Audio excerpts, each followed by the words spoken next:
And as you count backwards from 7 to number 7, deeper, deeper, deeper, down, down, down. Number 6, deeper, deeper, deeper, down, down, down. Number 5, deeper, deeper, deeper. 4, deeper. Number 3, down, down, down. Number 2, deeper, deeper, deeper, down, down, down. Number 1. And you're now very, very deep. And you feel deep. But let's go down even deeper, even deeper, even deeper.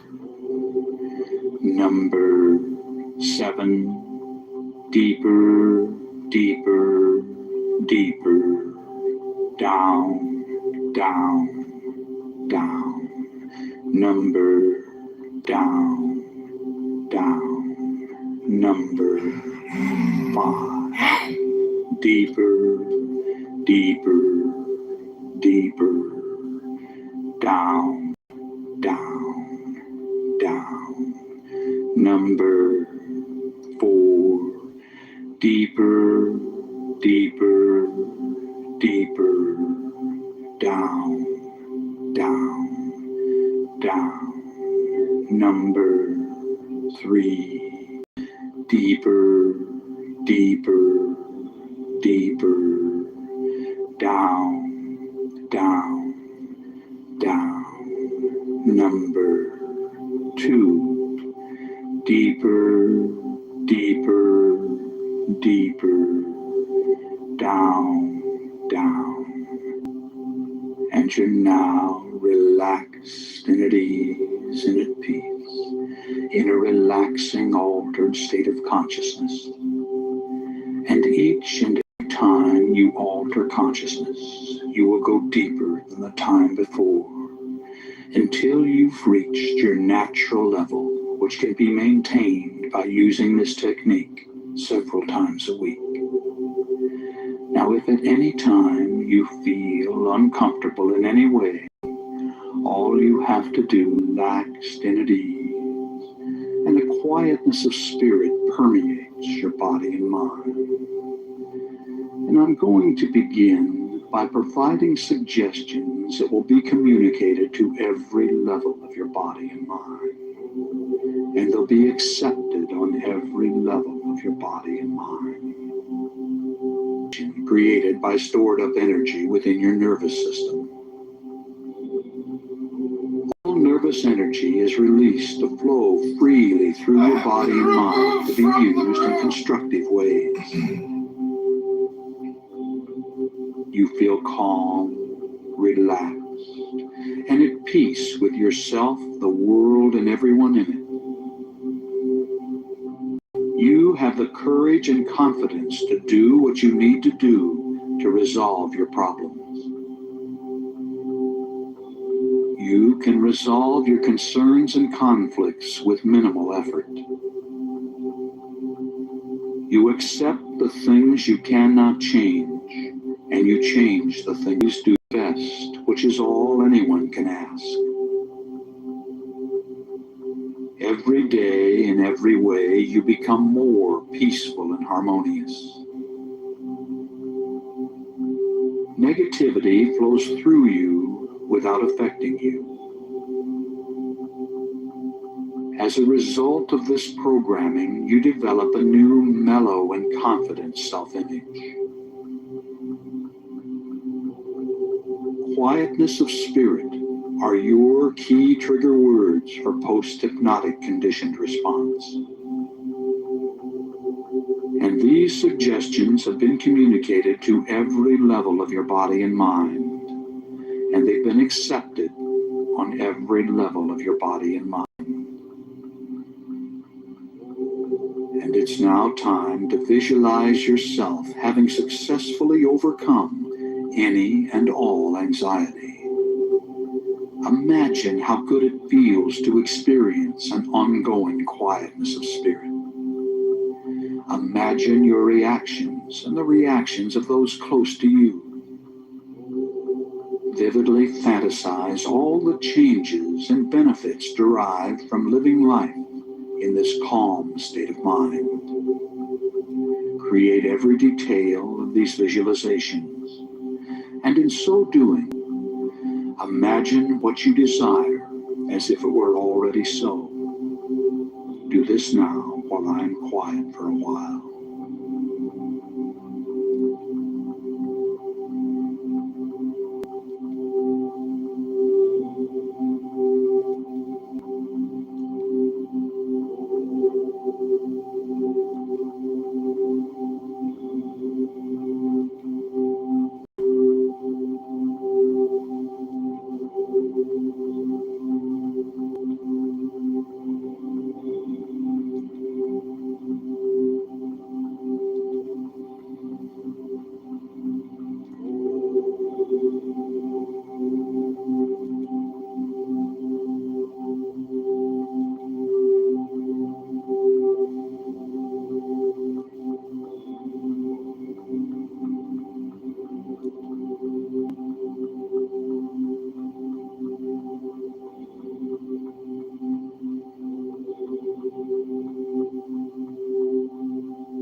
And you've just seen your own reality, and you're open to positive suggestions which you'll accept and act upon.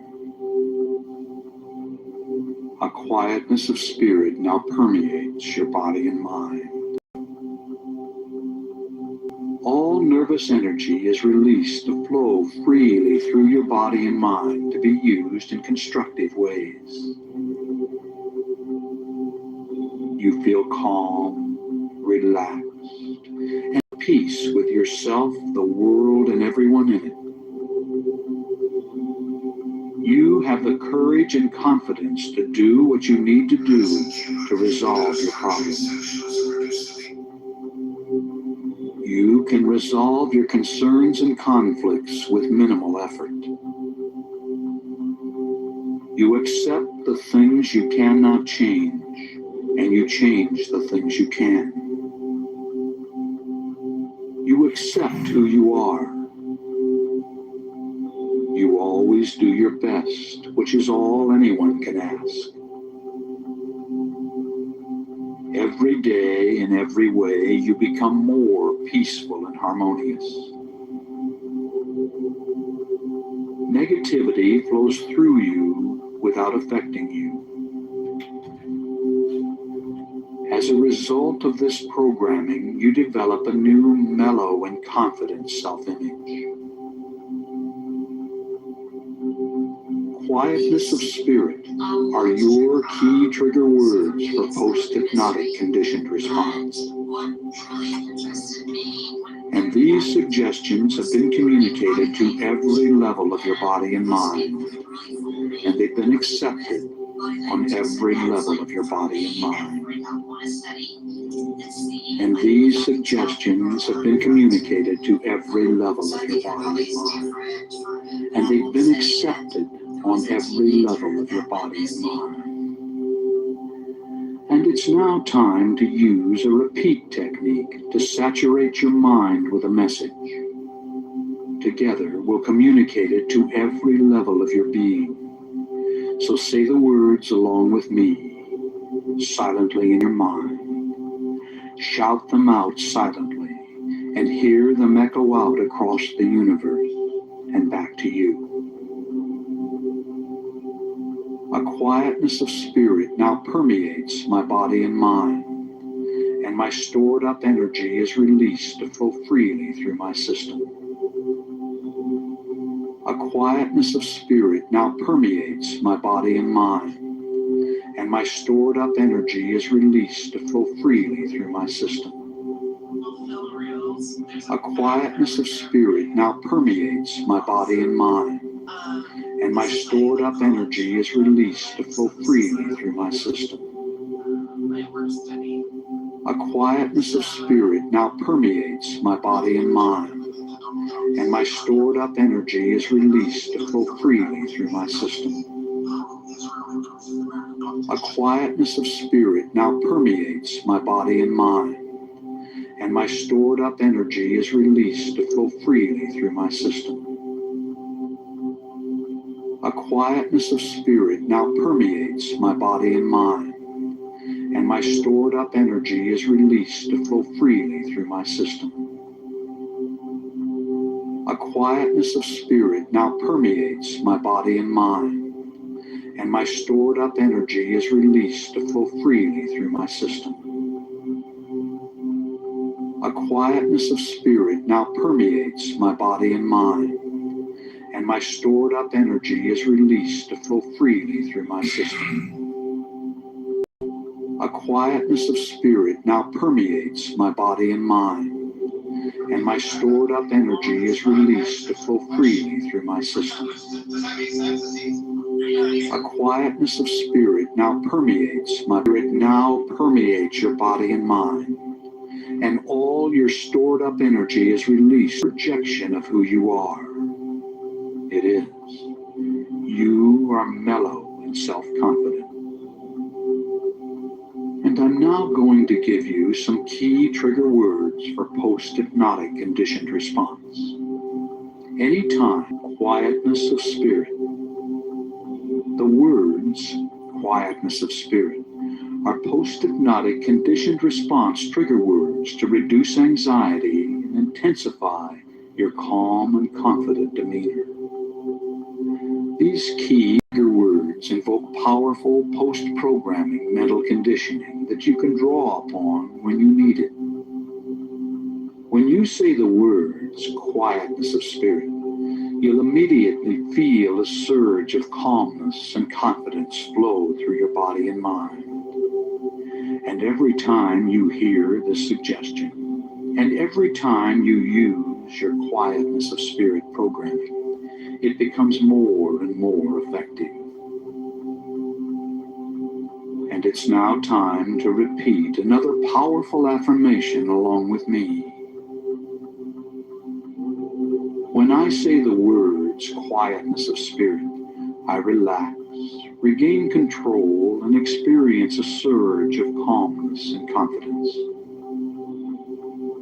When I say the words, quietness of spirit, I relax, regain control, and experience a surge of calmness and confidence. When I say the words, quietness of spirit, I relax, regain control, and experience a surge of calmness and confidence.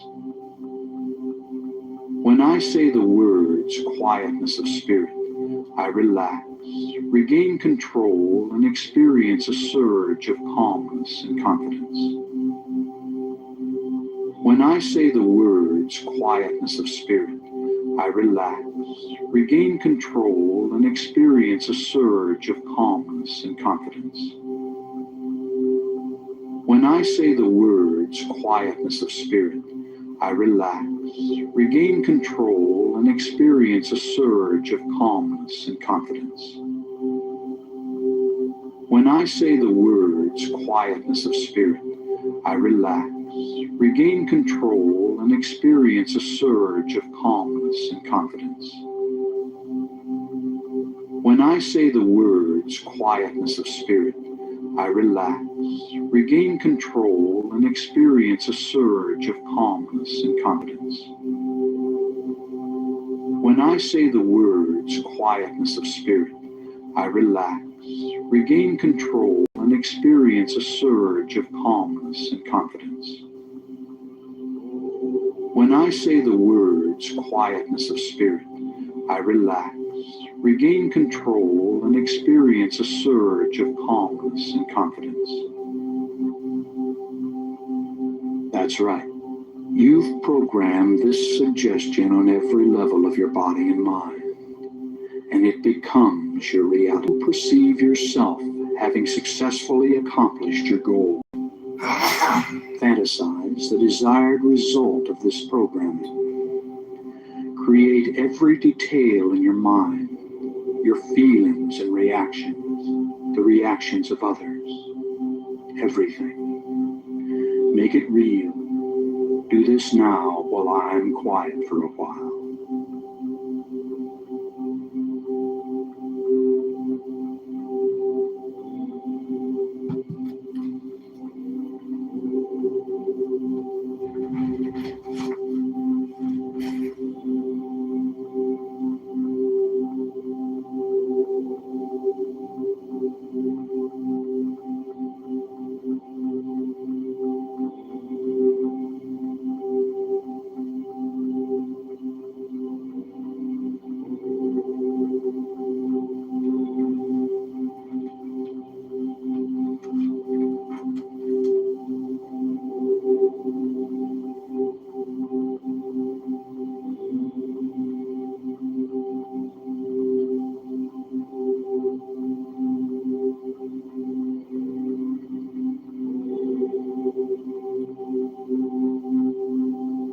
Our government felt broken, so I rolled up my sleeves and got to work. If we can repair what serves us here at home, we can heal the world.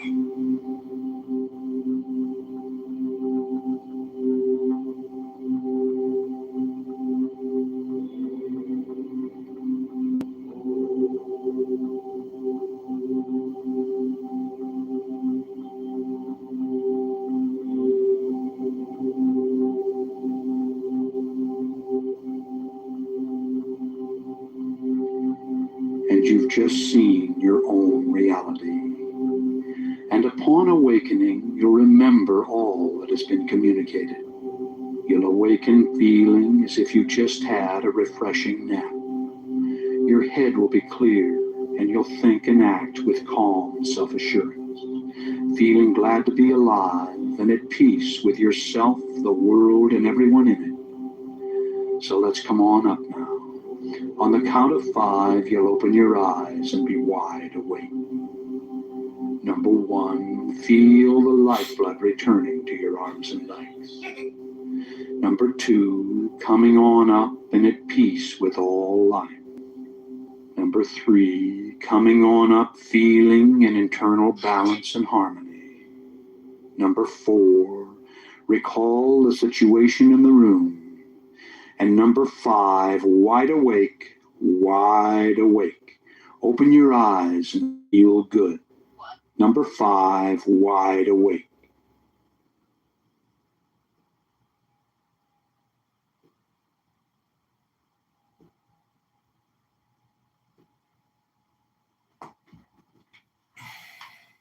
You're wide awake and fully alert. And I'm going to communicate some powerful self-talk phrases. You can do other things if you wish while programming your mind by repeating the phrase after me, and out loud or silently.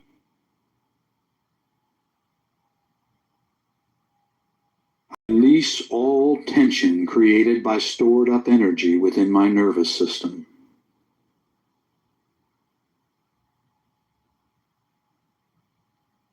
All nervous energy is released to flow freely through my body and mind to be used in constructive ways.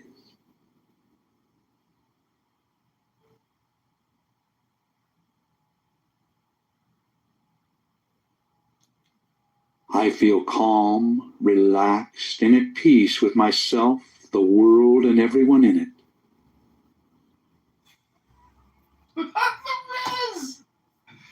He's giving him the riz. I have the courage and confidence to do what I need to do to resolve my problems.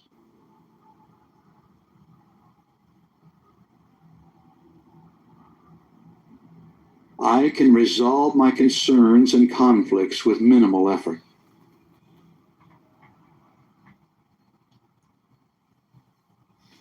I accept the things I cannot change, and I change the things I can.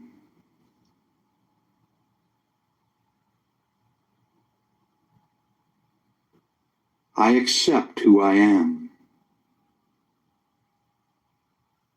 I always do my best, which is all anyone can ask.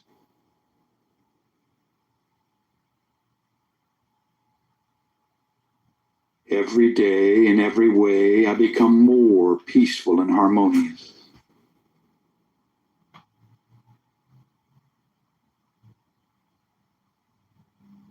Negativity flows through me without affecting me. I don't know if it was best, but I definitely would say notable. I went to As a result of this programming, I develop a new mellow and confident self-image.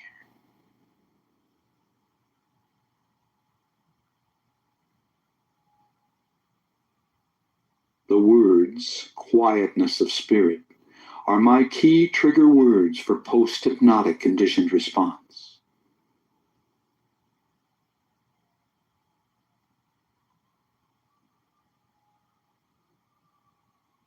I accept all these self-talk suggestions on every level of my body and mind, and so it is.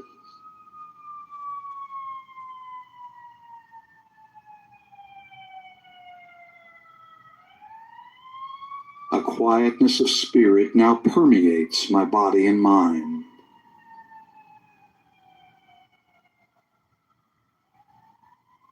I release all tension created by stored up energy within my nervous system.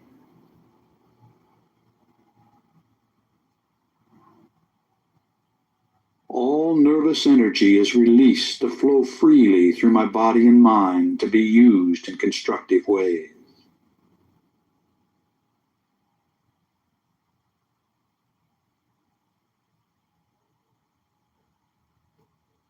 I feel calm, relaxed, and at peace with myself, the world, and everyone in it.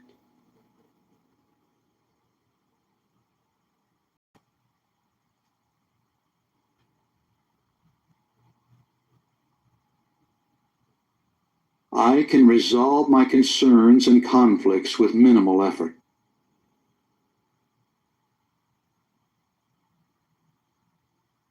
I accept the things I cannot change, and I change the things I can.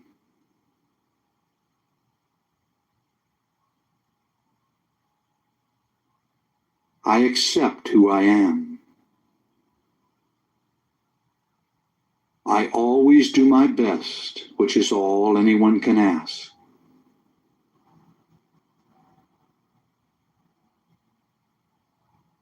Every day, in every way, I become more peaceful and harmonious.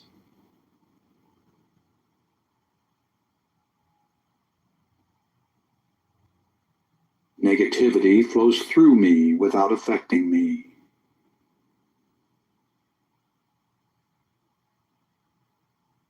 As a result of this programming, I develop a new mellow and confident self-image.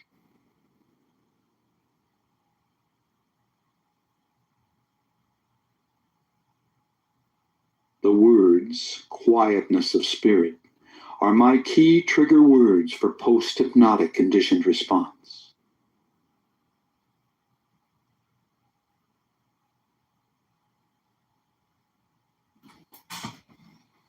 I accept all these self-talk suggestions on every level of my body and mind, and so it is.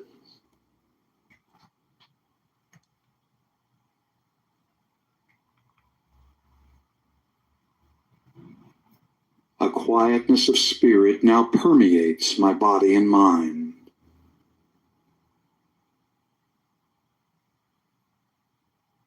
I release all tension created by stored up energy within my nervous system.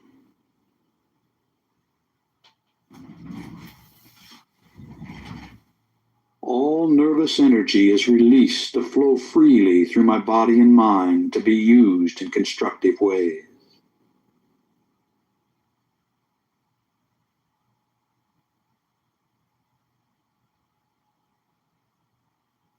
I feel calm, relaxed, and at peace with myself, the world, and everyone in it.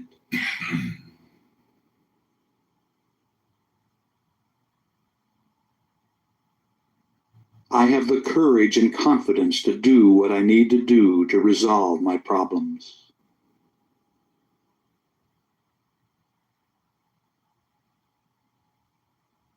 I can resolve my concerns and conflicts with minimal effort.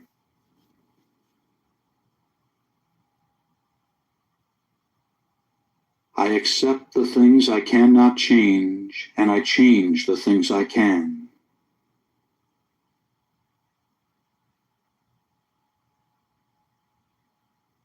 I accept who I am. I always do my best, which is all anyone can ask.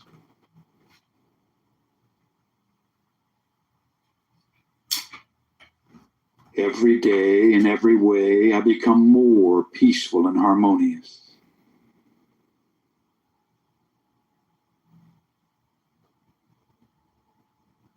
Negativity flows through me without affecting me.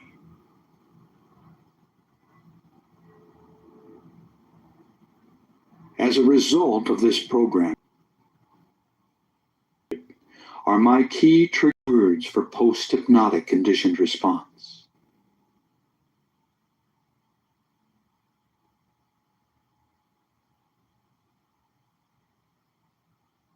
I accept all these self-talk suggestions on every level of my body and mind, and so it is.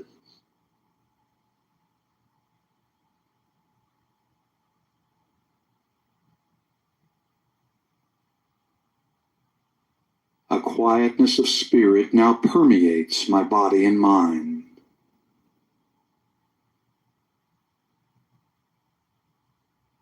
I release all tension created by stored up energy within my nervous system.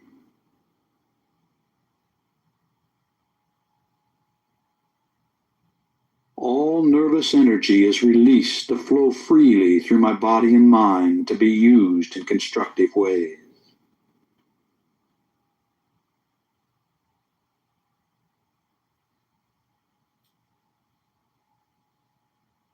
I feel calm, relaxed, and at peace with myself, the world, and everyone in it.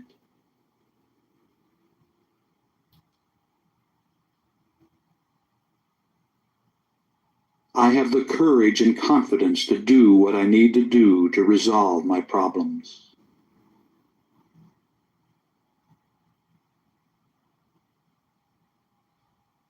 I can resolve my concerns and conflicts with minimal effort.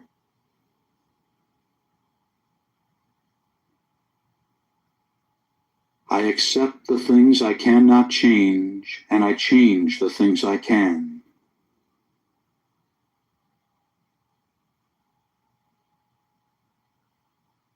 I accept who I am. I always do my best, which is all anyone can ask.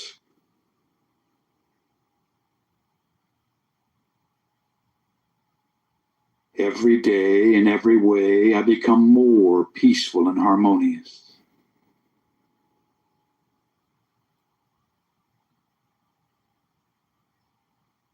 Negativity flows through me without affecting me.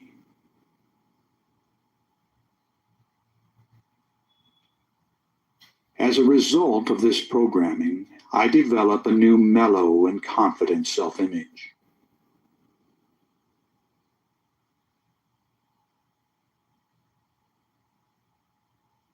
The words, quietness of spirit, are my key trigger words for post-hypnotic conditioned response.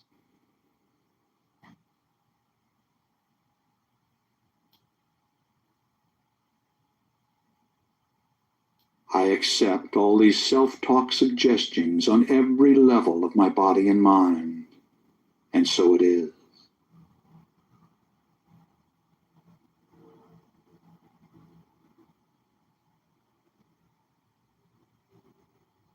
A quietness of spirit now permeates my body and mind.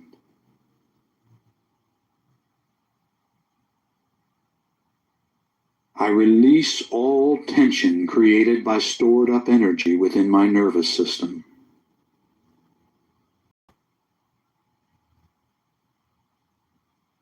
All nervous energy is released to flow freely through my body and mind.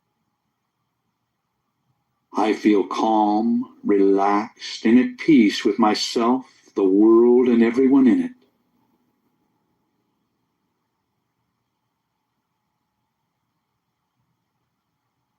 I have the courage and confidence to do what I need to do to resolve my problems.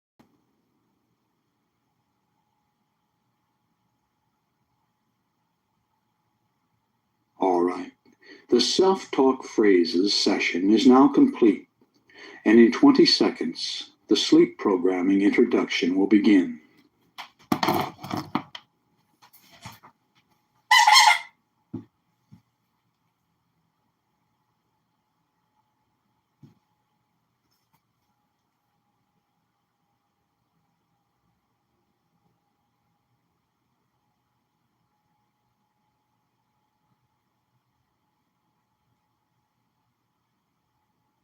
Sleep programming is nearly as powerful as hypnosis for programming your mind with life-changing suggestions. All you have to do is listen to the session as you go to sleep. As you relax and drift into first stage sleep, the cycle per second activity of your brain slows down to alpha. The second level of theta precedes deep delta sleep. Alpha and theta are the levels accessed for hypnosis programming. So on the following sleep programming session, I'll use the same induction as on the first session to take you to these levels quickly. Then, as you cross over into natural sleep, you continue to hear the suggestion. These affirmations are phrased for maximum acceptance by all levels of your mind. The words fade away at the end of the session, telling you to sleep soundly through the night and to awaken inspired to begin a new day. All right, now make yourself comfortable and prepare to be programmed as you go to sleep.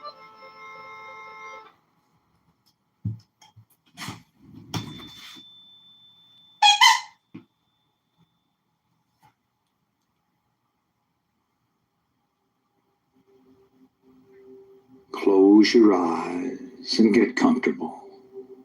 It's time to breathe deeply and relax completely. Breathe deeply and relax completely, allowing the quietness of spirit to come in. Feel the blood flowing through your arms and legs, through your body and mind. Relaxing, relaxing, relaxing. Take a deep breath. Hold it as long as you comfortably can. And then let it out slowly through slightly parted lips. And when the breath is all the way out, contract your stomach muscles and push it even further out and further out. And then repeat this process of breathing deeply and relaxing completely. And return your concentration to the sound of my voice. And breathing deeply and relaxing completely. Breathing deeply and relaxing completely. And now use your imagination and feel your body relaxing one part at a time in response to my words. Play the role, play the part, and mentally relay the relaxing suggestions into that part of your body and feel them take effect. Feel your body relaxing, relaxing, relaxing. And the relaxing sensations are now coming into the toes toes of both of your feet at the same time. Moving right on down into your arches, into your heel, and on up into your ankle. Completely relaxed, completely relaxed. And these soothing sensations are now moving on up your legs to your knees, relaxing all the muscles as it goes. And on up your legs to your thighs and to your hips, just completely relaxing. And your full attention is on the sound of my voice, as the relaxing sensations move into the fingers of both of your hands, relaxing your hands. And it now moves on up into your forearms, relaxing your forearms, and on up into your upper arms, relaxing your upper arms. And your fingers and hands and forearms and upper arms are now just completely relaxed as the soothing sensations move on down into the base of your spine, and then begin to move slowly up your spine, up your spine, up your spine, and into the back of your neck and shoulder muscles. And the back of your neck and shoulder muscles are now loose and limp, loose and limp, just completely relaxed. And the relaxing sensations now move on up the back of your neck and into your scalp, relaxing your scalp. Feel your scalp relaxing, and feel the relaxing sensations flow down into your facial muscles, relaxing your facial muscles, just completely relaxing your facial muscles. Allow a little space. All tension is gone from your body and mind. And it's time to imagine a bright white light coming down from above and entering your crown chakra of spirituality on the top of your head. Now, this is the universal light of life energy. See it, feel it, create it with the unlimited power of your mind, and feel the light within you, flowing through your body and mind, filling you to overflowing with this bright white protectory light. And now, vividly imagine the light concentrating around your heart area, and visualize it emerging from your heart area to totally surround your body with a protectory aura of bright white God light. And as you continue to listen to the sound of my voice, vividly imagine yourself in a situation in which you are going down, down, down, deeper and deeper down, as I count backwards from 7 to 1. Number 7, deeper, deeper, deeper, down, down, down. Number 6, deeper, deeper, deeper, down, down, down. Number 5. Deeper, deeper, deeper, down, down, down. Number 4. Deeper, deeper, deeper, down, down, down. Number 3. Deeper, deeper, deeper, down, down, down. Number 2. Deeper, deeper, deeper, down, down, down. Number 1. And you're now very, very deep. And you feel deep. But let's go down even deeper, even deeper, even deeper.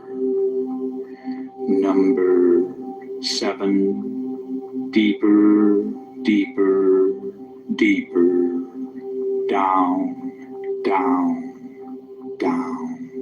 Number 6. Deeper, deeper, deeper, down, down, down. Number 5. Deeper, deeper, deeper, deeper, down, down, down. Number 3. Deeper, deeper, deeper. 2. Deeper, deeper, deeper, down, down, down. Number 1. And you're now relaxed and at ease and at peace in a relaxing, altered state of consciousness. And each and every time you alter consciousness, you will go deeper than the time before until you've reached your natural level, which can be maintained by using this technique several times a week. Now, if at any time you feel uncomfortable in any way, all you have to do to awaken is to mentally count yourself up from 1 to 5. So you're in control. You can awaken at any time you desire to do so. And your body is relaxed, relaxed, relaxed. And your mind is relaxed as you cross over into sleep. A peaceful, relaxing sleep. Peaceful, relaxing sleep. And you're at peace with yourself, the world, and everyone in it. As you go to sleep, go to sleep, go to sleep. A deep, peaceful, harmonious sleep. Sleep. And you're going to sleep. And as you do, you accept the suggestions you hear. You accept the suggestions you hear. As you go to sleep, go to sleep, go to sleep. And the suggestions become your reality. The suggestions are accepted on every level of your body and mind, and they become your reality. You fulfill your desires. You do. You accept this. You accept the suggestion. You accept the suggestions as you go to sleep. Go to sleep. Go to sleep. A quietness of spirit now permeates your body and mind. You release release all tension created by stored up energy within your nervous system.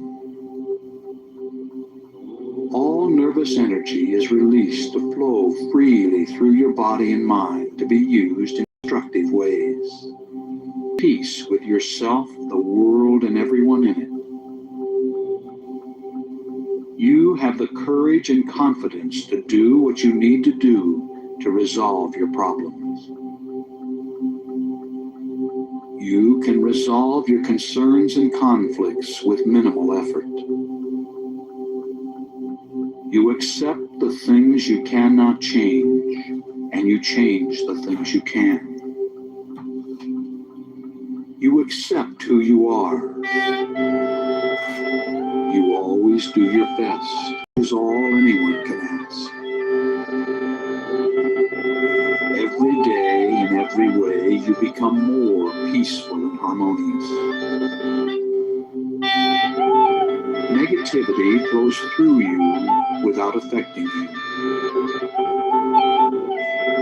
As a result of this programming, you develop a new, mellow, and confident self-image. Quietness of spirit are your key trigger words for post-hypnotic conditioned response. And these suggestions have been communicated to every level of your body and mind, and they've been accepted on every level of your body and mind. A quietness of spirit now permeates my body and mind, and my stored up energy is released to flow freely through my system.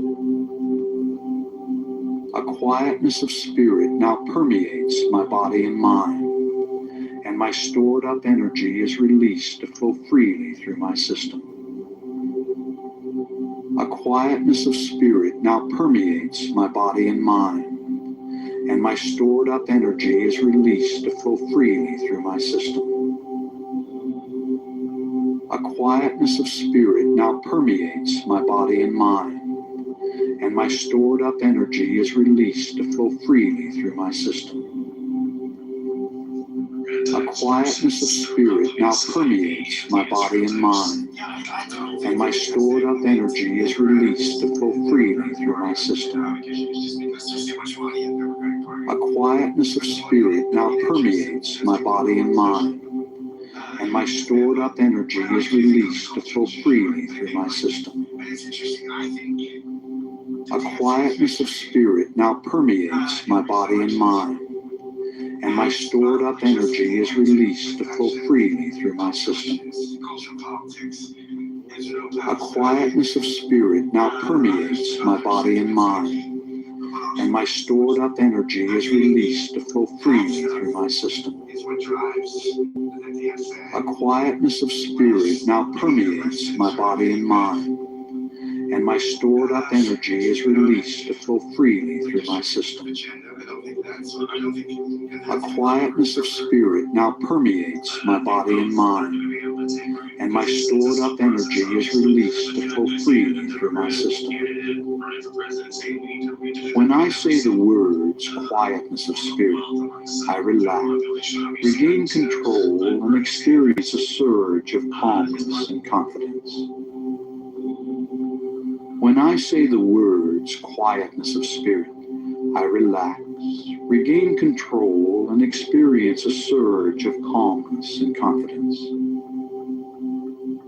When I say the words quietness of spirit, I relax, regain control, and experience a surge of calmness and confidence. It's going to be a lot easier for them to do that because when I say was echoing some freaking some social policies that would be supported by the DSA.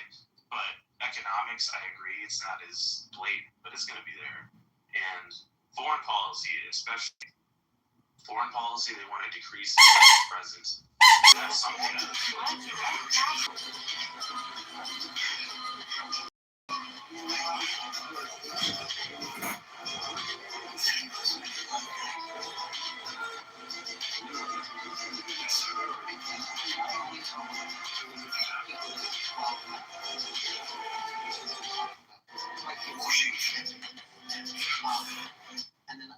color? No, we need to do something about it. Really?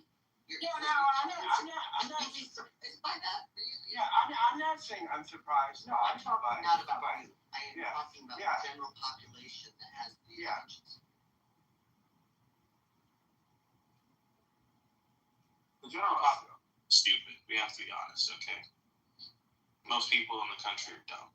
Almost, I don't know what the percentage is now, but we like what level? I mean, it's embarrassing.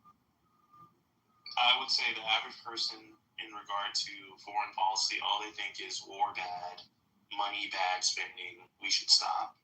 Their idea of the U.S. having presence advantageous to not just the U.S., but the Western world in general. They can't really contemplate that or comprehend that. So that's when you're talking about getting the U.S. outside of the Middle East, everyone supports that. Not everyone, but a lot of people, not just Democratic Socialists, unfortunately, which goes back to, again, Israel. That's why you're going to get a lot of leftists openly support anti-Israel policies because they think they're anti-war, even if they have anti-Semitism encoded in some of the rhetoric. Unfortunately, that's the reality of the situation.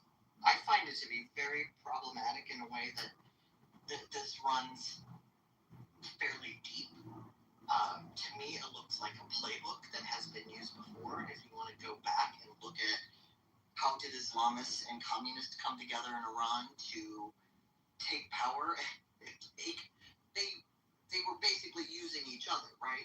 We're going to use each other. The Islamists think they're using the communists think they're using the Islamists, and who ate who?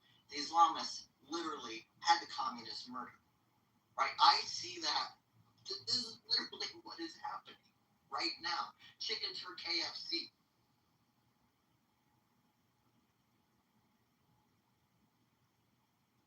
I don't know who's worse, communists or Islamists. That's a hard question.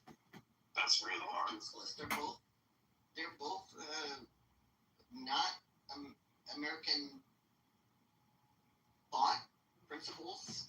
It goes against everything we believe, and that you could be anti. I would argue that this isn't pure capitalism we're living under anyways. It's obviously crony capitalism. It's dirty, but the push towards an extreme that is Mondami and people like him is dangerous. Al, would you agree that Ilhan Omar and her position, Democrat Socialist positions, this is what she says she's fighting for: universal school meals. Then Ilhan Omar wants to cancel all student debt. She wants to abolish and prosecute ICE employees. She wants the Green New Deal, which is the AOC multi-trillion-dollar green investments. Then she wants Medicare for everyone, for all. She wants to stop funding Israel. She wants to tax the rich and no more endless wars. So the opposite of that is she wants short, effective wars, but not endless wars, apparently. So that's what the Democrat Socialists are fighting for, plus 100 other bullshit things. Hello?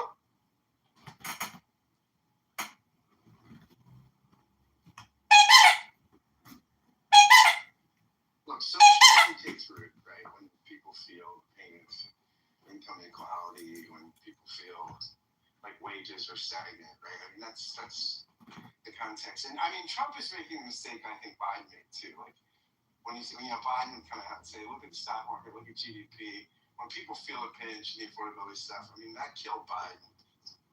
Trump's doing the same move, right? Like just tell people, that the numbers disprove their intuition.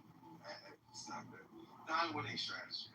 See, a Democrat Socialist isn't going to make the argument that because my salary hasn't gone up in the past 10 years, I'm entitled to a political social revolution. Scott, your positions are untenable. Socialists are essentially thieves, and they are liars. You just told us why people go socialist, and I'm telling you that your reasons are incorrect. Don't make the move. This is rhetorically lazy. To say when someone's describing something that they're prescribing something. I'm describing something. I'm not validating the desires. I'm not saying it's the right political position or the wrong political position. All I'm saying is this is when you're going to rise in that stuff. See, the real reason why a Democrat socialist, why they'll make their argument, is that for the past 25 years, we've been doing corporate socialism, which is tax credits for corporations, which is what the Fortune 500 or the Big Beautiful Bill is, which is $500 billion a year in tax credits and deferring that tax liability to income earners. So if you're a Democrat socialist, what you really are is you should be a libertarian, and you should understand the economic situation and catastrophe that George Bush, Obama, and Bill Clinton have prescribed, Scott, to this country. It's not Donald Trump, it's Barack Hussein Obama, Joe Biden, Bill Clinton, George Bush. These are the domestic terrorists that have taken us off the cliff, and we are plunging fast. Donald Trump is trying to plug the holes that these Democrat socialists have destroyed this economy, destroyed it, indebted countless generations to debt. I don't think Trump is any better for each other. Go back to Reagan, and not Bush one. Bush tried to, and he ended, Clinton, a bunch of circles, but in the Reagan administration, some people deficits don't matter. Continued to say under the Bush administration, right? You can Google Cheney, deficits don't matter. Yeah, no, I'm with you. I think that, and it's going to come home to roost at some point, right? I mean, you can't. It was a bipartisan, pretty responsible approach to the deficit, right?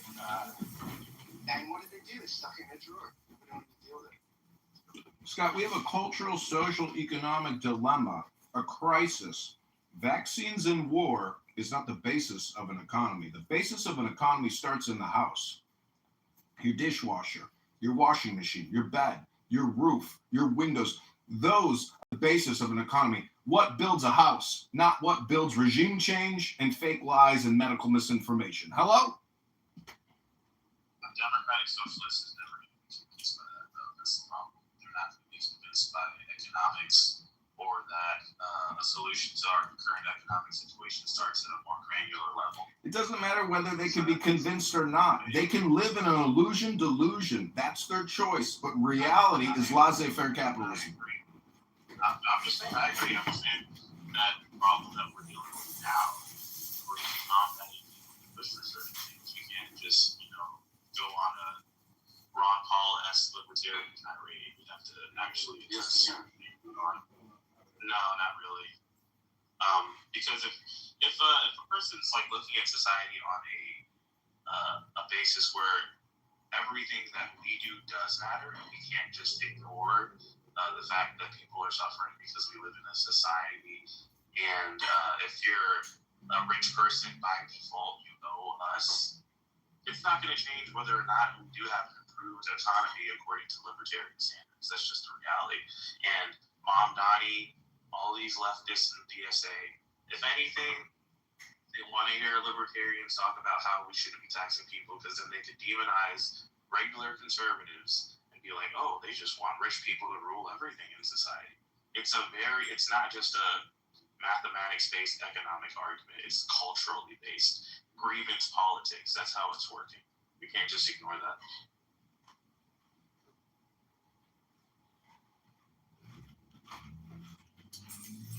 This is what it's very interesting because he was on Ezra Klein's show. Ezra Klein said, he's like, look, I want a politics of personal responsibility, not grievance. Because what did grievance populists do, whether it's right or left? I can tell you it's not your fault. It's the system. The system screwed you. And we'll tell you who. We'll tell you the people that are responsible for vengeance on them, right? And I think, and Ben Shapiro said, I'm kind of a man without a country. He even talked about J.D. Vance. He's like, J.D. Vance, he used to like J.D. Vance a lot more because J.D. Vance wasn't one of these grievance politicians, but you have to kind of, with the populism, you have to go grievance, right? So he's had to adjust his own sort of tone and rhetoric to fit into that kind of populist agenda See, Trump, you know, the MAGA kind of thing. despite whichever political movement assumes power, DSA or far right or whatever, it doesn't make a difference because we have a great equalizer in America. It's not the 357 Magnum like you might think. It's actually your IRS tax forms that you have to fill out legally every single year and make a full disclosure. If it's not accurate, the political powers that will be or can be will take action against you. And that is why these Democrat socialists are nothing but self-hypnotists. It's not based on the reality of our tracking system, which is Treasury and the IRS, and for every single person's income is disclosed to our government. And unless we get rid of the IRS and this full disclosure, Democrat socialists, communist socialists, fascists, etc., will never be able to usurp our extremely complicated and bidded system, which is full disclosure and full tracking and full transparency, if need be. Does that mean That's another. does that mean you're in He said he'd get rid of the IRS. are you in favor of getting rid of the IRS? Thank you. Yes. No, I was asking John. By the way, John answers to such 16. Yeah. Listen, Thank you, everybody. we Americans fund the Treasury. I think it's $90 billion a year to collect $5 trillion. Think about the ROI on $100 billion spend to get $5 trillion. There's got to be more efficient ways to collect the $5 trillion than spending $100 billion a year. So I'm not in favor of shutting down anything until we have a more efficient, financially efficient system of collection. Hello? You're not going to get that because the United States of America is a scam. The country's a scam. What? Please explain. You have a country that's based on a debt-based currency, fiat currency, where banks can lend upon their reserves infinite times because there's a 0% required reserve ratio. Like money's fake, and therefore your economy's fake. Everything's fake. It's a scam. Okay, so what do you recommend going forward? Using a hard money. And people are going to laugh at this, but Bitcoin is the hardest money that exists today. All right, so you're in favor of going off the current currency and running the economy on Bitcoin, is that correct? I don't see what's wrong with that. I can tell. I didn't say it was good. I didn't say it was good, bad, right, or wrong. I was just attempting to clarify your position. I can sense that marketing tone, but yeah. I don't need to mock. I will say right off the bat, full disclosure, if that's what you're advocating, getting rid of currency and going on Bitcoin, I think that's completely idiotic and stupid. But I'm just trying to clarify if that's what you're saying. Okay, then continue running the country. You're not fixing anything. And you're not answering the question, which is fine. Yes, the answer is yes. Thank you. That's all I wanted to know. Thank you.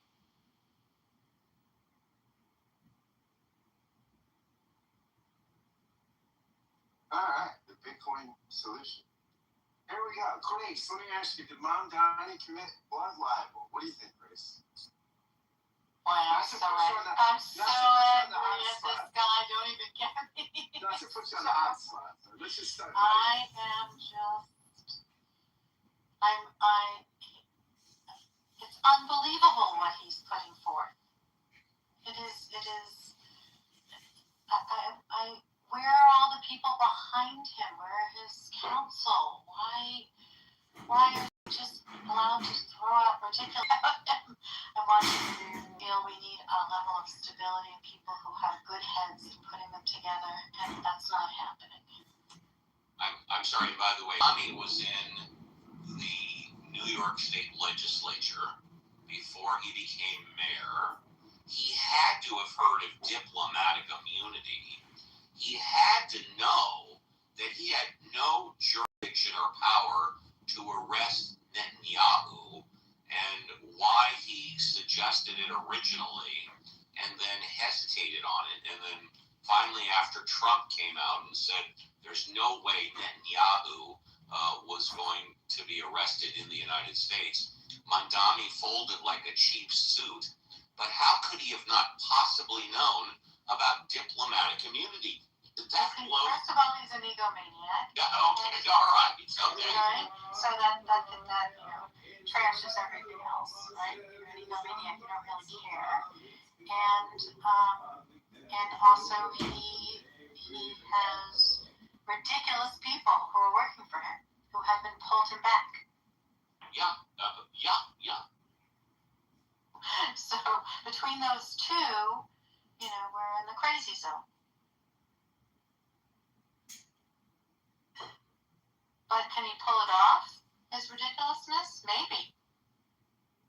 I think it's not beyond the pale to me that look, he was a state assembly, not a lawyer. I don't know what the rest of his educational background is. Maybe he didn't really know. Yeah, that's my community. Maybe he had to have his people tell him that. I mean, that's possible, right? Come on, he's creating content. It's the same thing I do and other people do on this app all day long. It's what every politician does. And when you look at the videos that the politicians put out, you have to question the work ethic of actual politicos in state and federal governments. Their whole career now is based on creating 15 to 60 second to 3-minute clips for YouTube and Instagram and X. They don't do any real work. They don't do any real intellectual exploration, any education. If you're a professional and you're a doctor like a dentist or a heart surgeon or even a realtor, you have to do continuing education. Our politicians are just spammers, and they're liars, and they're hypocrites, they're fraudsters, and they're thieves. I am complete. This is Ayn Rand. Hello?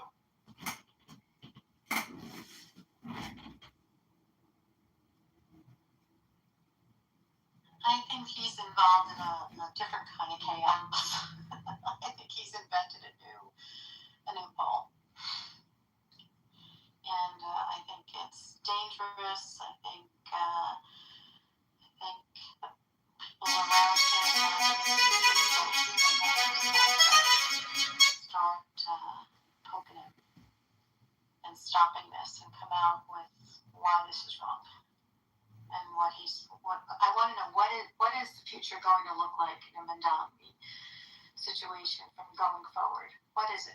Well, that, with all due respect, that question is easy, and Reverend Scott is going to answer it right now.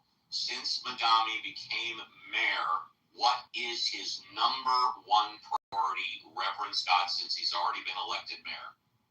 To get reelected. Thank you, Reverend Scott. I love it. You're right. You're absolutely right. I would not change anything of what you just said. I mean, I think statistically you can make the argument that whatever the standard norm is right now, there's a 99.9% chance that will be the standard norm, in what we consider a future situation. However, if you do believe that the United States' activities internationally in Ukraine, Iran, even Chad and other countries, because I think Trump's administration has now waged war on 8 different countries, there will and can be serious repercussions domestically here, not even organic national domestic terrorist attacks, but international terrorist attacks onto this country. And if you look at Moscow burning and their oil refineries burning because Ukraine launched 300 sneak drone attacks, we're dealing with Vladimir Putin and his regime and whoever will replace him and how they view America, which we know they think we technically are like a satanic country because of that Kirill, that that Russian Orthodox churchman, etc. I'm just saying that I don't think the American people are aware of the position of the United States military-industrial complex and our politicos on how they view Russia. Russia is anti-LGBTQ. They censor all that communication. And for many of the left progressive Democrats, they really hate that. That, to me, is my opinion, that it's a sticking point for them that because they're anti-LGBTQ, we should destroy them. We should wage eternal war against them. when does this Cold War ever end? Does it only end when Putin is dead? Will we suffer a nuclear bomb or multiple nuclear bombs because of our attacks via proxy against a nuclear power and a legacy power from World War II? Many of the baby boomers in this room may witness nuclear war, and therefore all of this political communication that you suffer on this app may be insignificant when you face a winter apocalypse and you can't see the sun for the next 10 years. Hello? CRT, BLM, LGBTQ. All right. Well, if Democrats have their own opinions on Russia, at the end of the day, Russia wants a multipolar world where they have just as much influence on other nations as the U.S. does. And no reasonable leader of the U.S. who wants to maintain the U.S.'s standard as the most powerful nation in the world would wish for a world like that, where Russia and China have equal influence on global partners as the U.S. does. No one wants that. So it's not just about Russia being anti-LGBTQ for people who are opposed to Russia gaining power and influence in countries in Europe, and especially considering the fact that a lot of people who are, let's say, pro-Ukraine and anti-Russia at the same time are against Trump's actions against Iran, which is a lot more anti-LGBTQ than Russia, to say the least. It's more nuanced than that. And most people, I think, if you come down to the actual idea of what's going on in this world, it's between the people who want a decreased presence of the U.S. to the world and those who want the U.S. to maintain their power. Throughout the R, besides his name, I'm glad he got kicked out of fucking office. I'm glad that this is his last term. I don't really give a shit about Russia's pro-gay policies, just like I don't give a shit about Poland's pro or anti-gay policies. Poland is just as anti-LGBTQ as Russia in many ways. I like Poland. I don't like Russians. I don't like Russia. I do not like Iran. I do not like China. Not because of their social policies. That's irrelevant in many of these discussions, because as much as I don't like beheading gay people, the reason I oppose Iran is not just because they behead gay people or they force them to transition into women.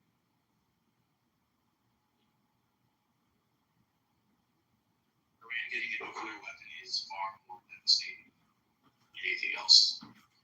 Is that what America is? It's a big gay disco. That's where our cultural values are, as LGBTQ. CRT, DEI, LGBTQ. We've all heard it for years and years and years. And Doge, Elon Musk's little group, discovered hundreds of billions in CRT, DEI, LGBTQ, climate change, education grants and programs in the hundreds of billions. And we stripped that from our national budget and adding to the deficit because it's just a scam. It's a fraud upon the American people to engage in this communication spam, multi-billion-dollar feminization of our population, the indoctrination into essentially meaningless slobber brain rot, because there's no real intelligence or knowledge, creative will, dynamic will. There's nothing in this communication other than Democrat vote organizing. We have to understand that if Democrat socialists essentially strip traditional Democrats of their position and become Bernie Sanders communist socialists, we will be living in the worst hypocrisy imaginable. It will involve an Islamization of America, which frankly at this point I'm kind of okay with, because I hate liberal progressives so much that I would rather have a polygamist Muslim like Andrew Tate take over than let Mamdani take over. What do you think about that? Hello? I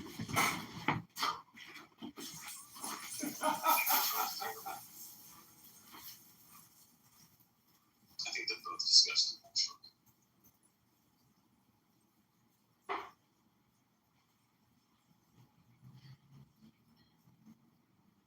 Well,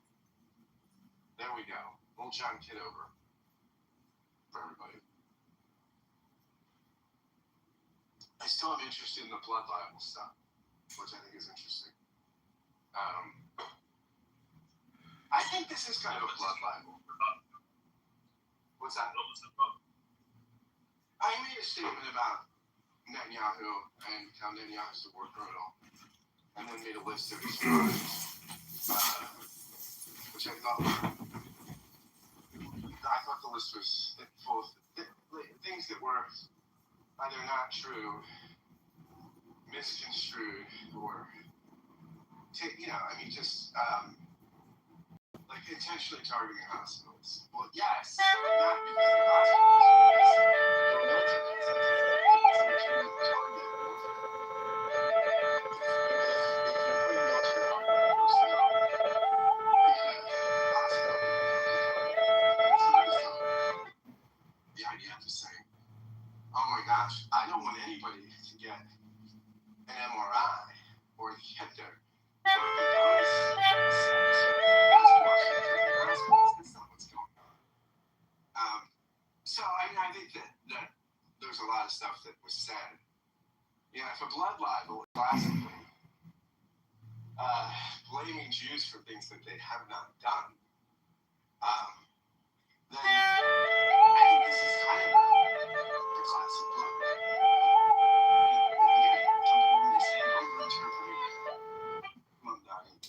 But Scott, we have a spectrum of blood libel, and it's political communication at its finest because, in my opinion, the 3,000 abortions a day across America is the real blood libel, and that's on the hands of the Democrats.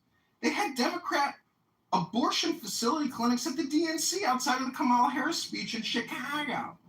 So when the blood libel of killing babies is put on the IDF or Israel or Jews at large, I just say, don't you know how many babies we kill every day? It's not reproductive health care. This is an industry of murder. I don't believe the lies that this is health care. In my opinion, when I ran for Congress, I had hundreds of people writing me letters through some kind of postcard chain mail thing, begging me to stand up for the innocent babies being slaughtered across America. We have a genocide on our hands in America. Now, hold on a second. That is my way of doing political communication. And a lot of people don't agree with that. But what I'm saying is, isn't it just a spectrum of hypocrisy? Hello? But you need to sacrifice babies to Moloch and Baal.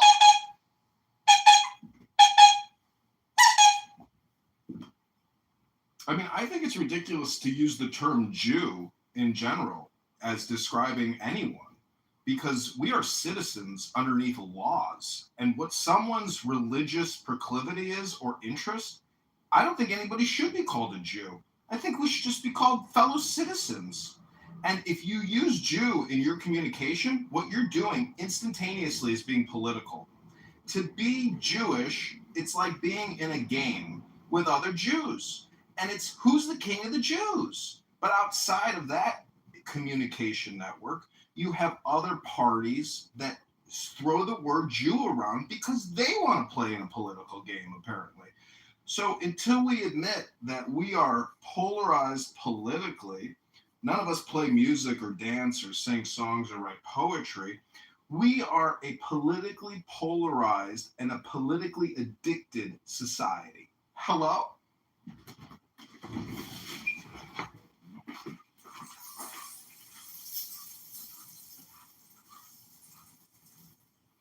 I like this little hello move, Ken. I'm into this.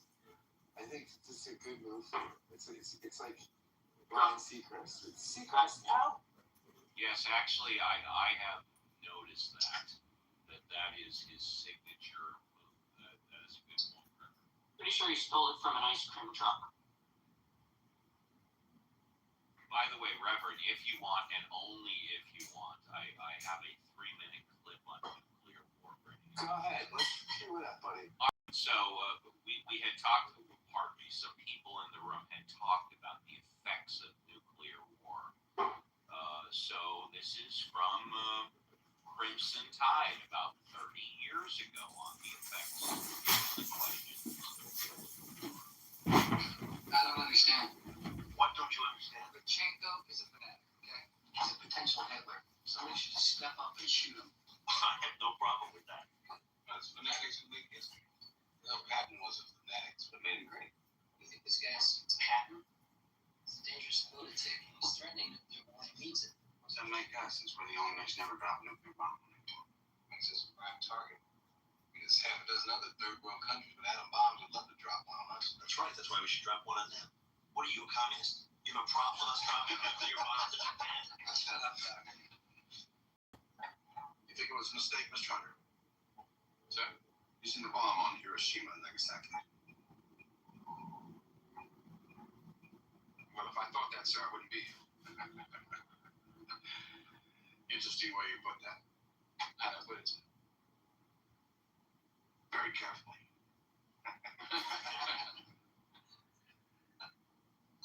You do qualify your remarks. Somebody asked me if we should have bombed Japan. I said, well, yes. By all means, sir. Drop that fucker twice. I don't mean to suggest that you're indecisive, Mr. Hunter. Not at all. Just, complicated. Of course, that's the way the Navy wants you. Me, they want it simple. Certainly fooled them, sir. Be careful there, Mr. Hunter. It's all I got to rely on, being a simple-minded son of a bitch. Kitover gave me my command, a checklist, the target, and the button to push. All I had to know is how to push it. They tell me when. They seem to want you to know why. I would hope they'd want us all otherwise. Naval War College was metallurgy and nuclear reactors, not 19th century philosophy. War is a continuation of politics by other means. What costs us? I think, sir, what he was actually trying to say was a little more complicated.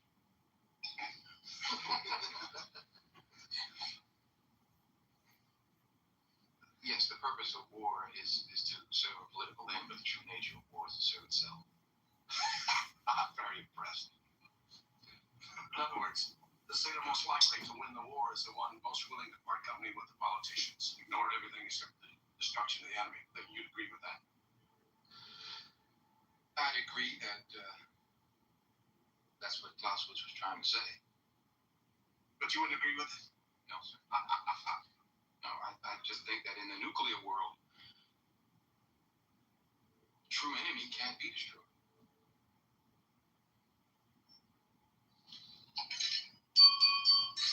Attention on deck.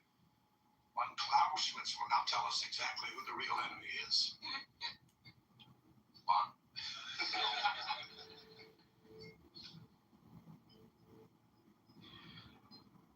In my humble opinion, in the nuclear world, the true enemy is war itself. What a great I love that movie. It's a great movie. See, I think we've moved past the fear-mongering of the nuclear age because, in my opinion, now this is controversial, that the COVID-19 vaccine response or the biological weapons being developed by the Pentagon or through the Wuhan lab or any government that engages in biological viral warfare research and deployment, etc., is an abhorrent and horrible thing to do, especially from the taxpayer perspective, because to go to work, 5-6 days a week to support, doctors and research assistants creating biological warfare weapons, it's just not the way I would like to support the economy. And some people don't think we have a war economy or we don't have a vaccine economy. We do. That is a very large percentage of the overall total economy. And I'm just saying that when you go to Amazon, even though Amazon may be like an American HQ company, they don't manufacture their essential items. Those are all made in China by the boatload. That port in Los Angeles brings in hundreds and hundreds of billions of dollars of Chinese manufactured goods, and we're just one destination for China. China is shipping to the world. Have you seen how they've automated their warehouses with tens of thousands of little robots dropping boxes in holes? They are fulfilling the world's consumption, and we are fulfilling the world's debt to continue to buy it all. And I'm so glad Dr. McZed is here, a future priest in the coming temple. McZed, what's the best way to structure a federal bankruptcy? Thank you. I am complete. Well, before McZed answers very quickly, it is a fact that we are more than 5 years outside of the start of COVID, and we still don't know if it was started by an open air market or a chemical factory right across the street. Well, what we do know is that the percentage deaths and the statistical significance from the average or the means of the deaths during the administration of the vaccines from 2001 to 2021, was it 2021? Yeah, 2021. Anyways, what I'm saying is that the VAERS system and the Vaccine Injury Compensation Fund is real.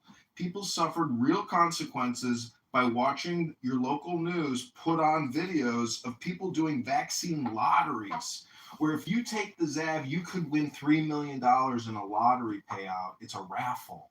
What the fuck is wrong with our fellow citizens, my clown house friends or frenemies?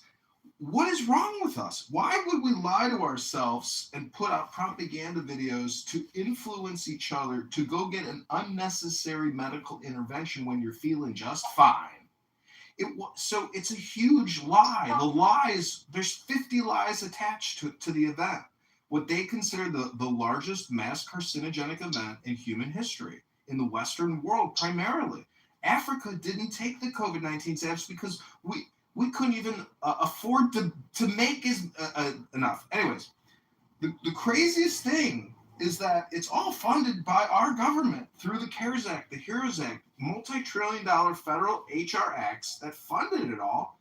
No arrests, and Bill Gates got off scot-free, and Congress was not allowed to view his personal emails at the Bill and Melinda Gates Foundation. Whatever kind of evidence through discovery, Dr. Steve here, the super paralegal, could tell you how the discovery process works and interrogatories and evidence. The American people have no insight, as Steve just said. What is the source of this virus? But we know the source of the cure, and we know ramifications and the statistical difference in deaths during the administration of those vaccines.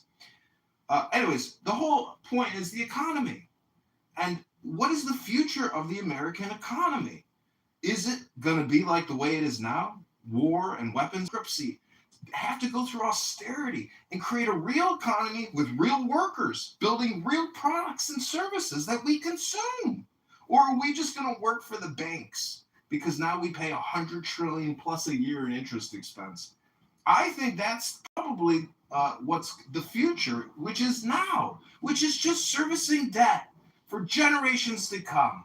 You will have nothing, you will save nothing, and you will be taxed infinitely and forever through property or through income tax or through sales tax. It doesn't matter.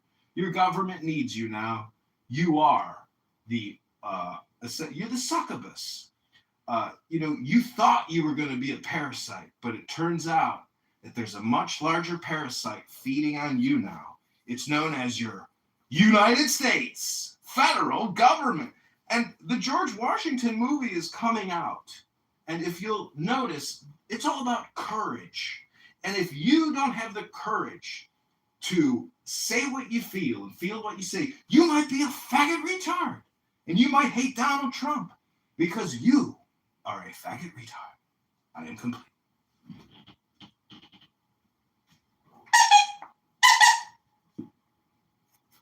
Sorry, Lord.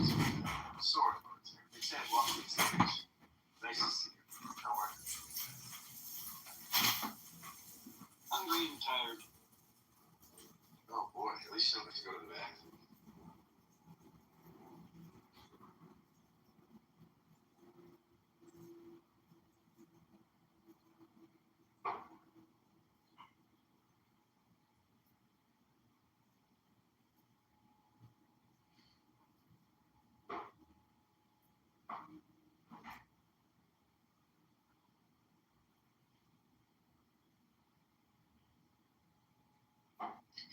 Hey, folks. Do you think Montani could be potentially arrested?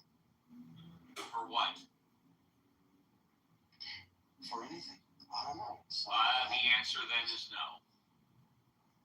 Mondani is the best They want Shabbos him boy. they want him to be arrested for telling the truth.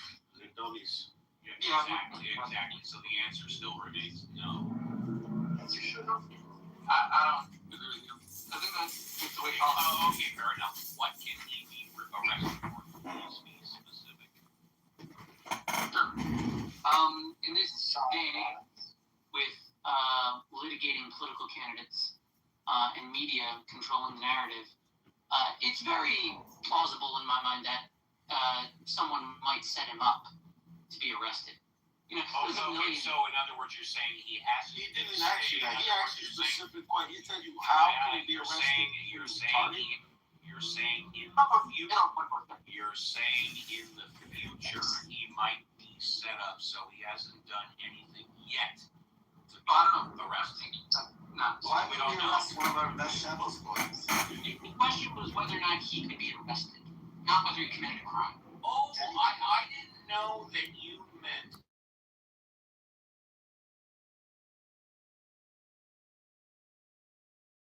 Answer, I don't know. Could Mandami be arrested? Anything he's done up until this very moment, I don't know. Oh, fair enough. Do you think he should be He arrested? could be He arrested. hasn't And done he can't be anything that would cause him to be arrested. Yes, he has. He's violated the What 1945 has he Communist done up to Control this Act. very moment? Please be The specific. 1945 Communist Control Act. It just takes willpower to Was enforce he the law. born in 1945? The law was written in 1945, and it's Was he 2026. born in 1945? No, Steve, he was not born in 1945. So we'll try again. What has he done up until this very Get to the real court. I'm suing Sky to court. Have a good day. Well, there's a fantastic answer. If you're asking, has Mondani done anything up to this very moment which justifies him being arrested? The answer is no. If you disagree, let me know and be specific. All right, there you have it. Since they're talking about future things, hopefully Bibi Netanyahu will have a heart attack on the plane coming to New York City in Now you're September. talking. Is it possible that? No, you're right. Is it possible he'll have a heart attack? He has cancer? Let's hope so. Exactly. Is it possible that Mondani in the future, before he dies, what is he, in his 40s? For the next 40 years, is it possible that he might be arrested sometime in the next 40 years? The answer is yes. Anything's fucking possible. Yeah. Well, I would disagree with that, Mr. Steve, because if we're going by what we know about the Mayor Mondani and his track record so far and his approval rating and everything he's done, actually, the next 40 years he's more than likely either to be some type of senator or maybe president. Doesn't seem like he'll be arrested. Yeah, he's not. Never get arrested. Was he born in the U.S.? No. So he can't be president. See, the He can't. IRS CI can make If he these was born in arrests. the U.S., he can't be president. They are stealing from the You fucking pensions, idiot. Yes, he can. rerouting it to He NGOs. Arrests are He's coming. born in Uganda.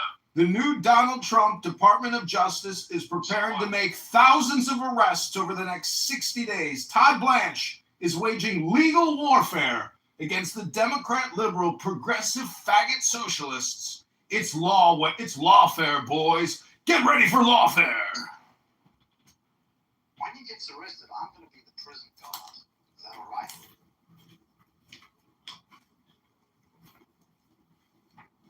Dan Mondani can't be president because he was born in the U.S. He was born in the Obama was U.S. born in Indonesia, but they were able to fake a Hawaii birth certificate. See, if He you wasn't born to believe, U.S. citizen. if you believe that the I CIA, think they should arrest him just for being born in Uganda. they say Obama is setting up shop in the UK because he is concerned about arrests, but that's like saying George Bush is concerned about arrests. It ain't gonna fucking happen, boys. Who the fuck do you think controls this motherfucker? It's George Bush. his daddy and George, they literally born and bred Barry Soetoro Obama to be their puppet. And guess who put Barry Soetoro Obama in power? The Crown family. And what did the Crown family manufacture at Material Defense Industrial Complex Incorporated, ADP, or whatever that company is called? Anybody know what it's called? Can't remember the name.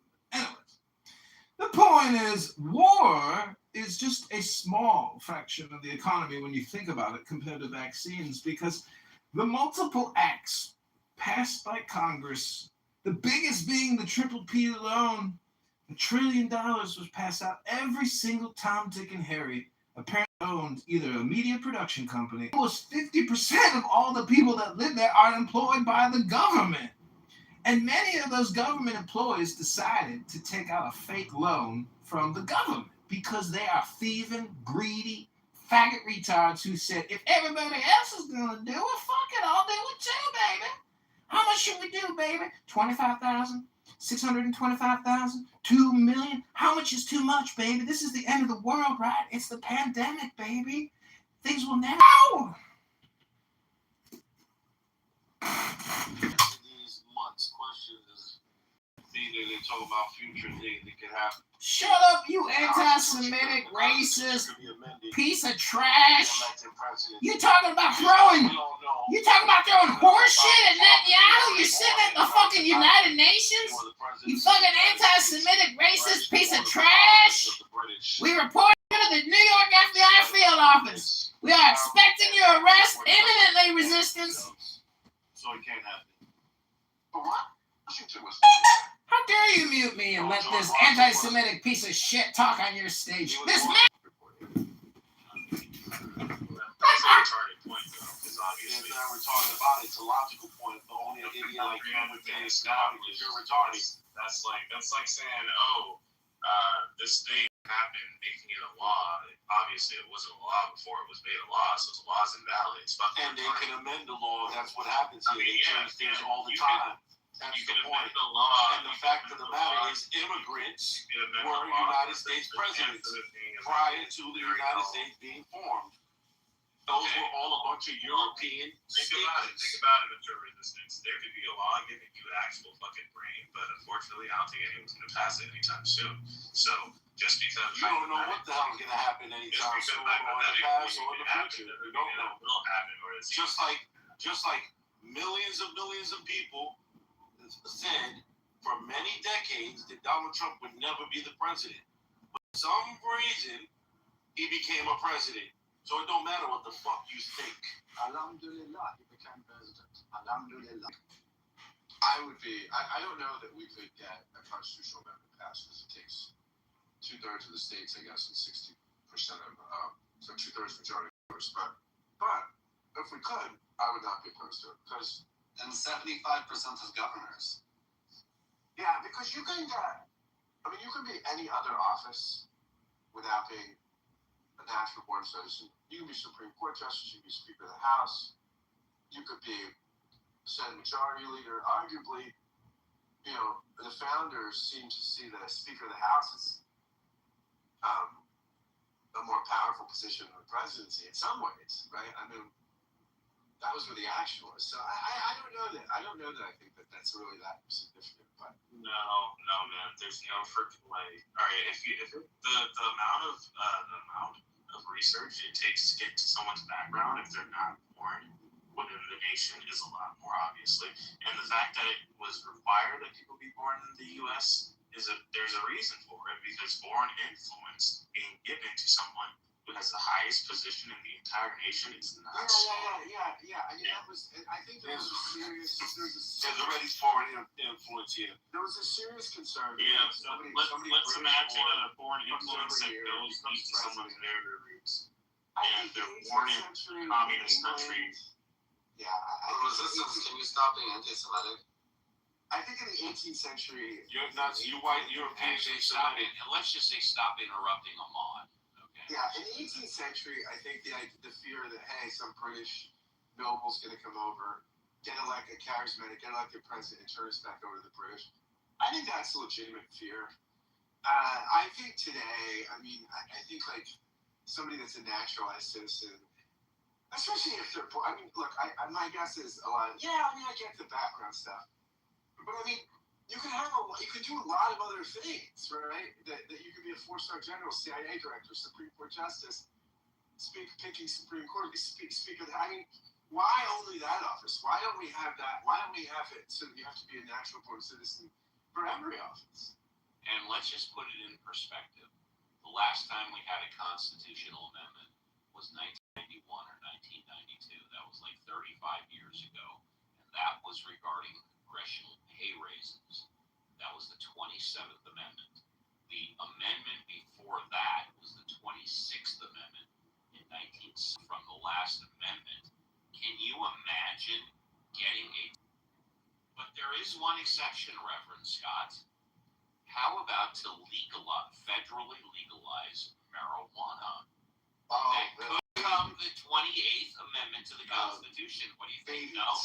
The stoners would come out. Don't want to legal charge. The stoners would unite. You know, that's the only thing I think that could unite Congress and the people and the states. But what the fuck do I know? Waste of a fucking amendment. I'll say that. 5 minutes in it.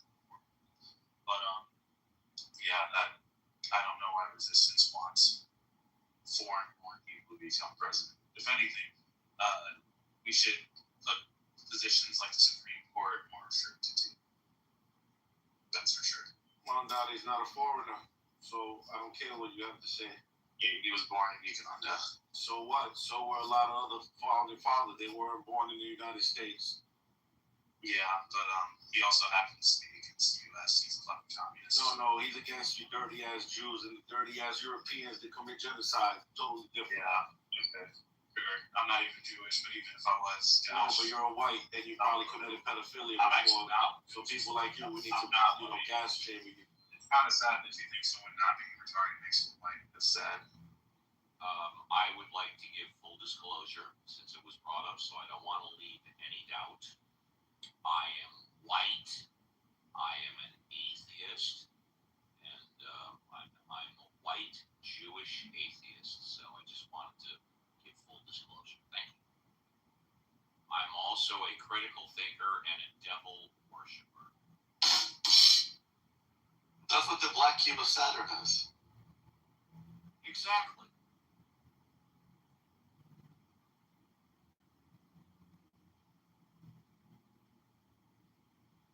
Resistance get kicked if we would. Well, I haven't kicked anybody, but have fear. I kicked him for anti-Semitism in general. Okay. But have no fear, you all. I'm not running for political office. I've got way too many skeletons in my closet. That's sad. I wanted to hear him spew his retardation more on stage, unfortunately.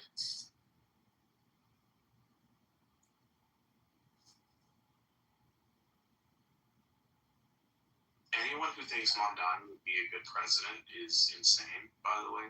And it makes sense that a resistance guy would look like him because he literally is against Western civilization. Seems like he's sympathizing with radical Islamists. So if this is the court of Mondani, gosh, I think we should put this more out for people to know. So we know who supports Mondani, the type of person who would like to see this guy raise a wider movement across the country. Well, the only thing I can suggest is pay attention to the Los Angeles mayor's race, because Mayor Karen Bass is the first incumbent in over 20 years, the incumbent LA mayor to be forced into a runoff, and it's by Nithya Raman, who is a Los Angeles congresswoman who is a member of the Democrat Socialist Party. And I have predicted since she entered the race, Nicholas, who are both members of the DSA. The Mamdani is one of the best Shabbos Goys. Check out my PTR. I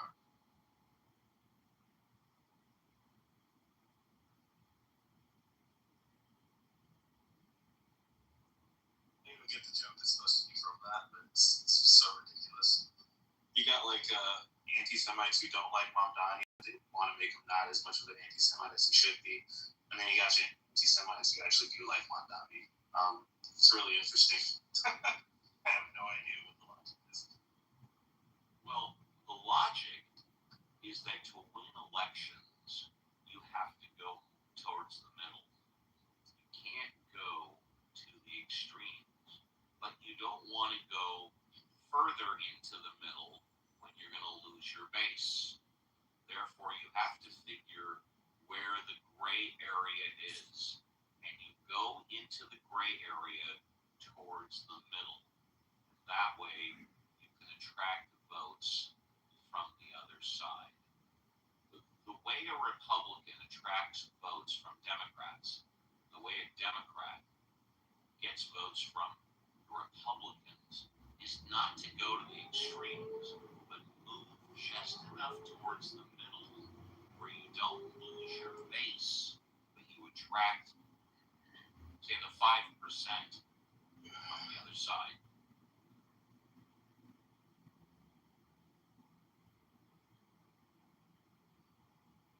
And 5% generally is all you need.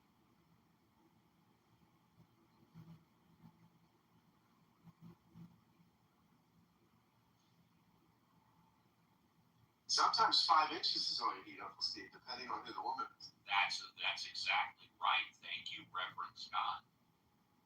Sometimes 5 inches is fine. Sometimes a 1 inch works, you know. Sure, How you use it, you know. Sure. Only with Asian women.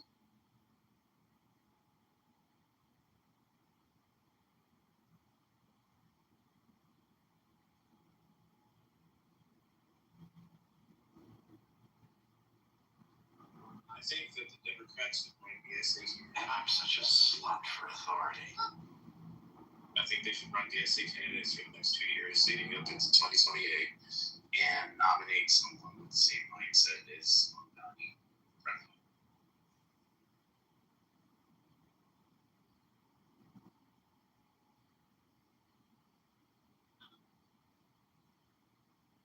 I'm sensing a lot of very outdated lenses to analyze here. Let me first say that I consider myself to be center left. I'm not a fan of the DSA people for a variety of reasons. That being said, the idea that it's like, oh, there's like a left and the right and the moderate candidates in the middle, like moderate voters don't really like, they're not a significant portion of the voting bloc. And a lot of times these people are not centrist in the sense that their views cluster towards the middle, but they actually are basically non-ideological and have a whole bunch of heterodox views across the entire, what we would call like left-right political spectrum. So people also are not very good at actually sussing out the ideology of a candidate. I have no doubt that a DSA adjacent candidate, if they were a extremely strong, charismatic personality, could do very well in a major election, depending on their rhetoric and personality. I don't like this. I think this is, problematic for Obama. I think it's in the current kind of era where there's also this huge populist establishment dynamic. I think the left-right analysis just misses a lot. I think you miss a lot, Kevin. And I just want to say that Democrat, progressive, pluralist, socialist, communists will never win in America, and there are limitations and restrictions in place, checks and balances, which will prevent any significant social or cultural change. And that's because if they don't lift the budget, the debt in this country, the debt ceiling that Congress approves, there will be no funding. And we are witnessing in real time the federal government, Pete Hegseth, or the mayor of Chicago, saying, we ran out of money. We need more money. And so A Democrat, progressive, pluralist, liberal, socialist, communist is essentially neutered when there's no money for them to spend on the ridiculous programs and projects. This is Ayn Rand. I am complete. I'm going to disagree with you. The DSA just won the most important mayor's race in the country. How can you say with a straight face? Disagree with me on what? They'll never win anything important. I didn't say win. I said spend. If there's no money, if the national budget is not lifted by Congress, there will be no money to spend. The budgets that are in place will have to be allocated to what they're allocated to, or the DSAs steal from the pensions by borrowing from banks, and banks will gladly lend. They will gladly issue bonds on behalf of a city and collect the fees. They don't care about the liability. They need the transaction revenue. The point is, a Democrat, socialist, pluralist, liberal who spends the whole month of July creating content with rainbow flags and freak clowns is never in any significant way going to lead the people to glory, to victory, prosperity, and abundance, because they are faggot retards, retarded faggots, who kiss people at parties. Would you prefer them to create content with your wife? Listen, free Andrew Tate. There's prosecutorial misconduct involved in the prosecution of our great Mahdi, Andrew Tate. I am complete. Yeah, it's always, I like what you're saying. You string together a lot of words, and, in certain contexts, those words might actually have a meaning, but you manage to spin them in a way which is almost entirely void of all meaning. Projection alert system has been activated and detection has been made. A projection mirror has been put up to collect your projection. A projection mirror is collecting your projection. A projection mirror is collecting your projection. Can you just take him? I'm not actually. He is excellent. Hello? Gaslighter! You're the bait gaslight, not me. That's you. So, are you guys the stage Let's give the facts for 60 seconds. The DSA just won the most important mayor's race in the country. That's undisputed. We now have the second most important mayor's race in Los Angeles, which I spoke about 5 minutes ago. And it's the first time in 20 over 20 years that a Los Angeles who's breathing heavy. Oh, sorry. Sorry. I didn't know. I had a very difficult workout yesterday. Yeah, no. That's fine. I'm sorry. Pick something Yeah, okay. up. No, it's okay. Sorry about that. No, it's okay. So the DSA, Mandami, won the New York mayor's race, arguably the most important mayor's race in the country.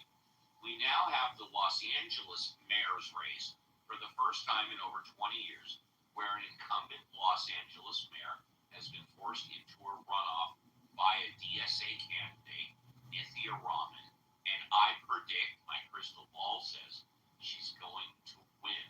So regardless of what anybody says about national politics, presumably the Congress or the Senate, you've arguably got the two most important mayors in the country, which are probably going to go to DSA. So there you have it.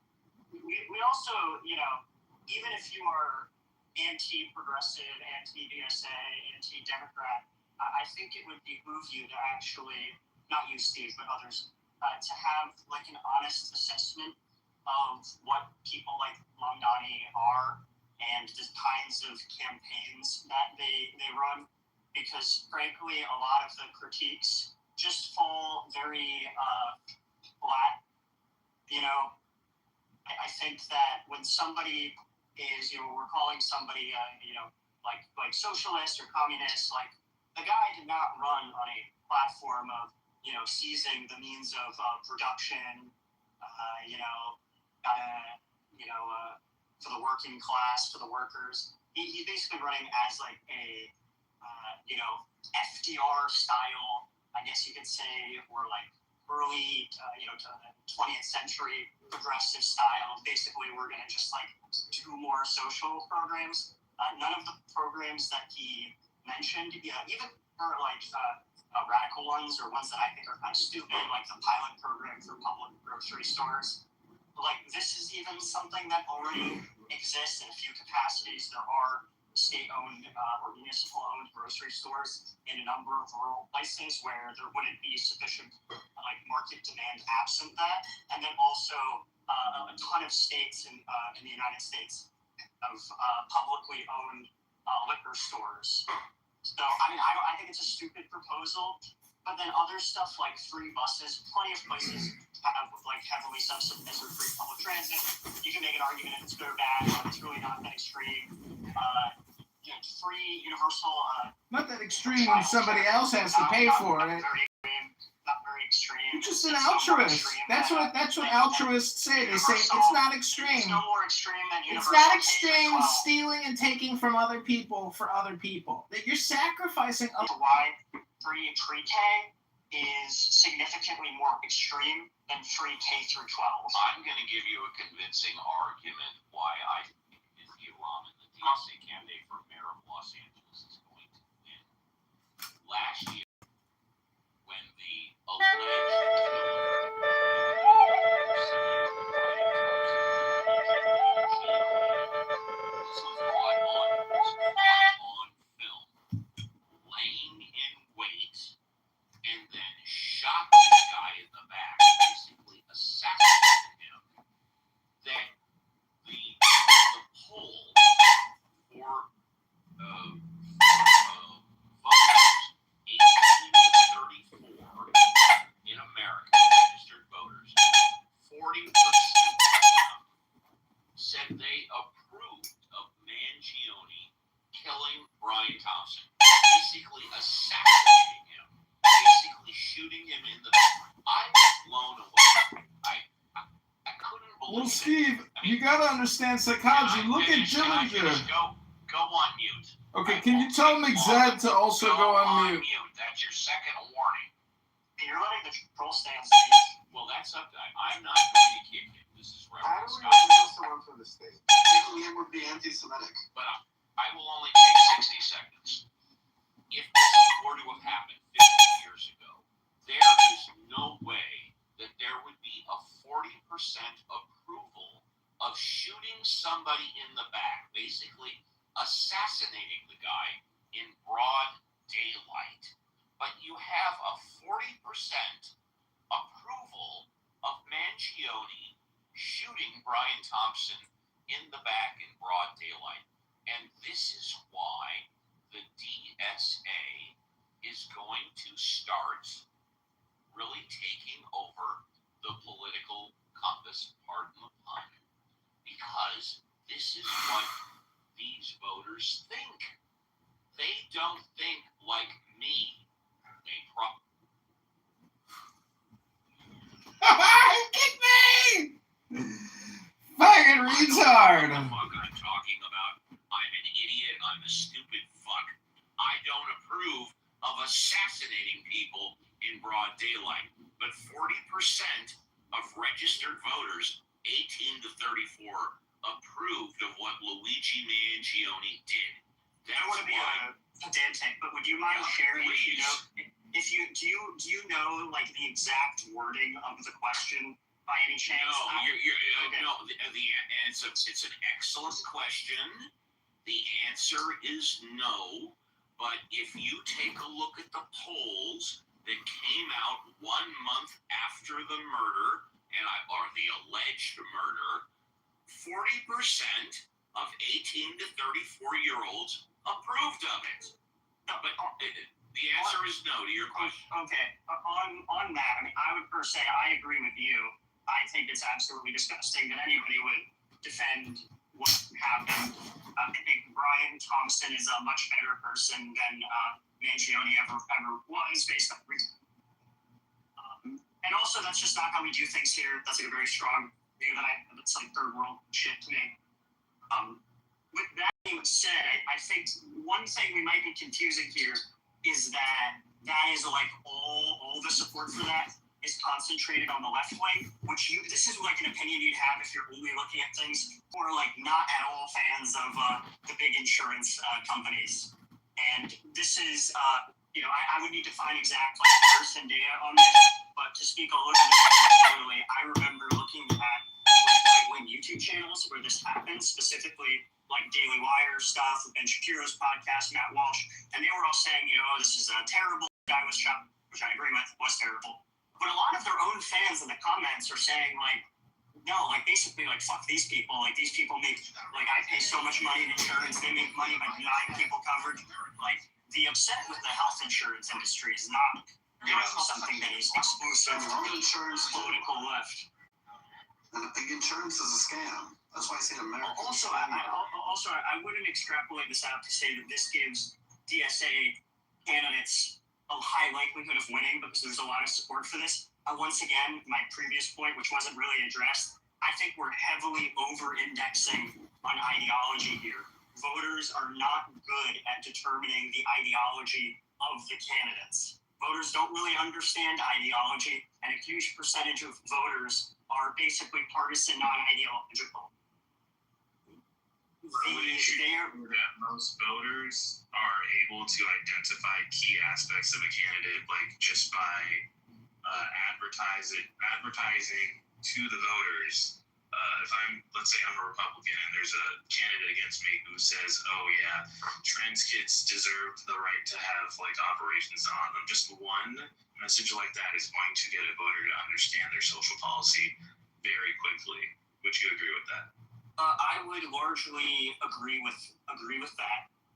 I think even in that, we're saying that being single policy position presented in an advertisement or against can heavily influence the way a voter perceives a candidate in their entirety.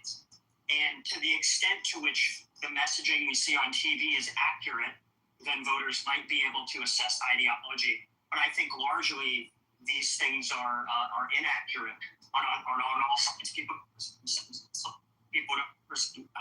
Other people, honestly, they present this information in the way that gives them the most, to their perspective, the most likelihood of winning, and their opposition the least likelihood of winning. So I agree with you, but I don't think your point actually disputes my point.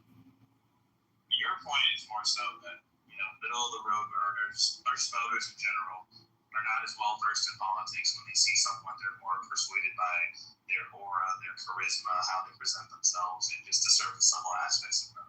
But it's very true at the same time that regular voters also understand social policy, very surface level policies that can be, can be seen in everyday life often, whether it's economic or social policies, so it can be seen in everyday life. So when someone's policy regarding to situations like that is exposed, it's a lot easier for the average middle of the road voter to say, yeah, I don't know about this guy. And with the DSA, there's a lot of candidates like that. And unfortunately, in cities like New York and Los Angeles, they have a lot of better chance. But in a freaking nationwide election where you have to worry about states like Tennessee or Ohio, it's a lot easier to convince them. Why I say it, like I hope that the Democrat Party leans on these guys for the next 4 years, because just like the Republican Party wants to avoid as it's in the Democrat Party's Cheer of the Hidden Heroes campaign. We're already benefiting from our guidance and I leadership. totally agree with this. I like 90% agree with this. The only thing I'm saying is that it's not a given. Like, very few people acknowledge this, but I believe Mamdani ran a fairly moderate campaign. It runs He on didn't black run on budget, funding the looting police. power through He offshore cash said a lot and of shell nice companies. things about NYPD and says we need support, we need public safety. All of the social programs are ones that are very much within the Overton window. He ran a campaign rich in populist messaging, but he did not present himself as a radical. And if he did, I don't think Hassan Piker could have won that election. He says too many absolutely crazy things. And I just think a lot of people want to conflate these together. But broadly, I agree with you. I would like the Democratic Party to like really ostracize these people that are actually like truly anti-capitalist, anti-Western. Like this is to me like unacceptable. And I agree with you, but I just don't think it's. I don't think it's completely outside the realm that if they're otherwise good candidates like Mamdani and they run fairly moderate campaigns, that they could win. So then my question to you would be, considering you think he ran a moderate campaign, do you think if he ran his campaign against Trump rather than Kamala, that he would have beat Donald Trump on a nationwide election? That's a tough counterfactual, but I think there probably is a solid argument just because of that populist establishment dynamic that I talked about earlier, that he would have done better than Kamala. He's also just way higher on the charisma index, and I think that's something that Kamala, which even you probably agree with, and I think that's something that Mamdani and Trump have in common is their really strong ability to just hammer on core messaging and to always redirect to the core message and the core policy objectives. With Trump, it was, that we're going to do tariffs, trade has been unfair, we're going to build a wall, we're going to do deportations, we're going to make energy cheap. Like these are policy objectives. And I think Mamdani did a similar thing where he hammered home on the free childcare, free buses, I think ignored. I think you're looking at the fact that he did successful in a place like New York, and you're framing his campaign as moderate in comparison to how radical it could be, but you're forgetting just how radical it was on a nationwide scale. And if this was done in efforts to appeal to voters across the nation, he would have got swamped. He wouldn't even make it out the DNC primary. Let me ask you this: do you think that expanding K through 12 education to include daycare, do you think this is something that would be perceived by the vast majority of voters as like an extreme, unacceptable socialist position? Well, not necessarily, but that's not the only thing he advertised, obviously. Yeah, I think if he was running a national campaign, he would have probably picked different priorities. He would have chosen pick different policies, of course, but he still would have his core beliefs. And when casing attitudes towards immigration, he would have got absolutely saying that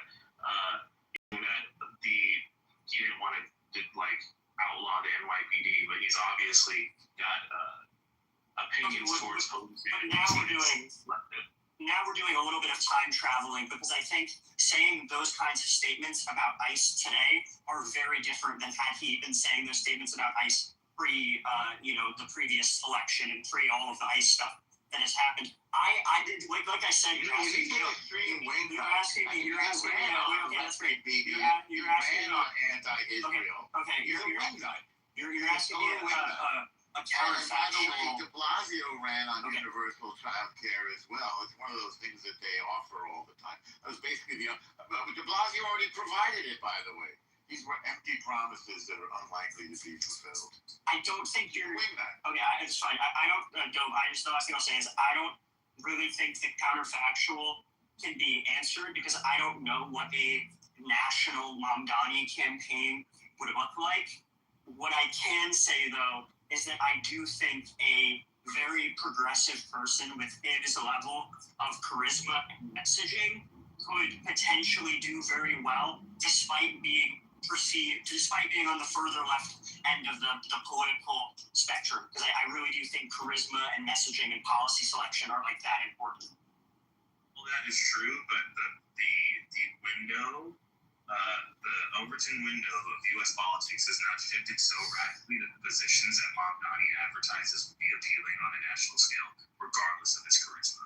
That's my point. Yeah, but those are, I think also, I don't think it's fair to assume that he would have picked, it's very unlikely that somebody running to be mayor of a city would choose the same policies to run on if they were running to be president of the country. I don't know. I would have to see what. But if I could imagine, let me just give an example. If I can imagine Mamdani running on, I'll just scale the policies up, doing a large build out of U.S. public transit, of doing universal child care, wanting to do something on health insurance, some sort of public option or like large scale ACA expansion. I do think you can win on this platform. Now he's not running on seizing the means of production, buying up large shares of expanding healthcare.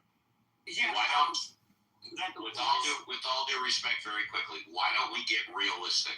He's not eligible to run for president. So how about if he's successful and mayor of New York, he runs for re-election. Mondami is 35, 36 years old. He was born in 91, right? He's 35 years old. He runs for re-election.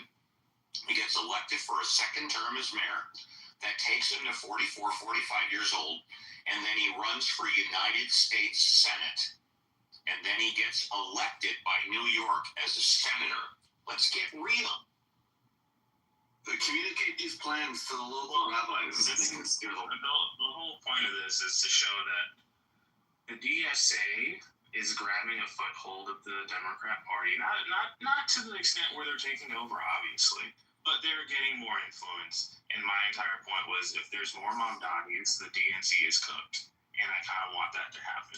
And I think that there are going to be more Mamdamis. However, I question whether or not you could disagree on the level of which they'd be screwed, but I'm saying that, Kevin was saying, if Mamdani ran nationally, you have different ways to appeal, but when push comes to shove, he's still going to have to answer on the core issues that Americans care about. I agree, but the fact of the matter is he can't run nationally. It was a hypothetical.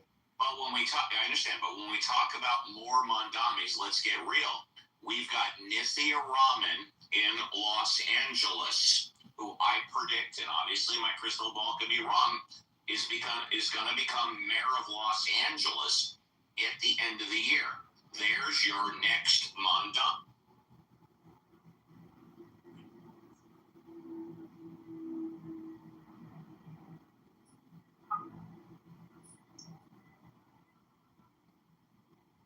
I was just going to say, Mamdani is basically, so my way of judging how Mamdani would perform nationally is to check the approval ratings of Congress members like AOC and Elon. That's my point. But I guess I'm saying that the personality thing is so unbelievably strong, it's really hard to even make those kinds of comparisons. Like, I don't think the voters are not largely voting based on policy platforms. This idea that the voter is sitting down with four Windows tabs open, comparing policy platforms and determining who to vote for based on that. This is just not how voters actually operate. The political science research on this is pretty clear that voters basically choose who they want to vote for, and then they adopt the policy platform post-op, which seems crazy, but I could give this is like my area of education, so I could give specific examples, but I don't want to bore people in the room. So just take my word for it. I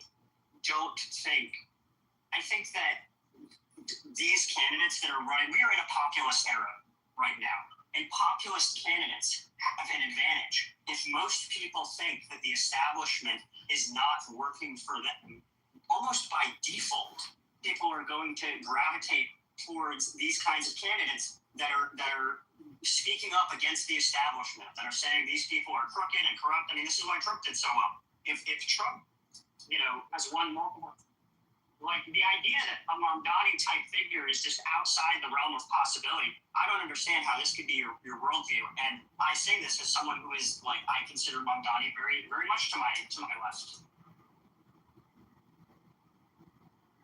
Anything is possible in U.S. politics. Donald Trump being elected 10 years ago, well, I thought it was insane. So there's that. What I'm saying is that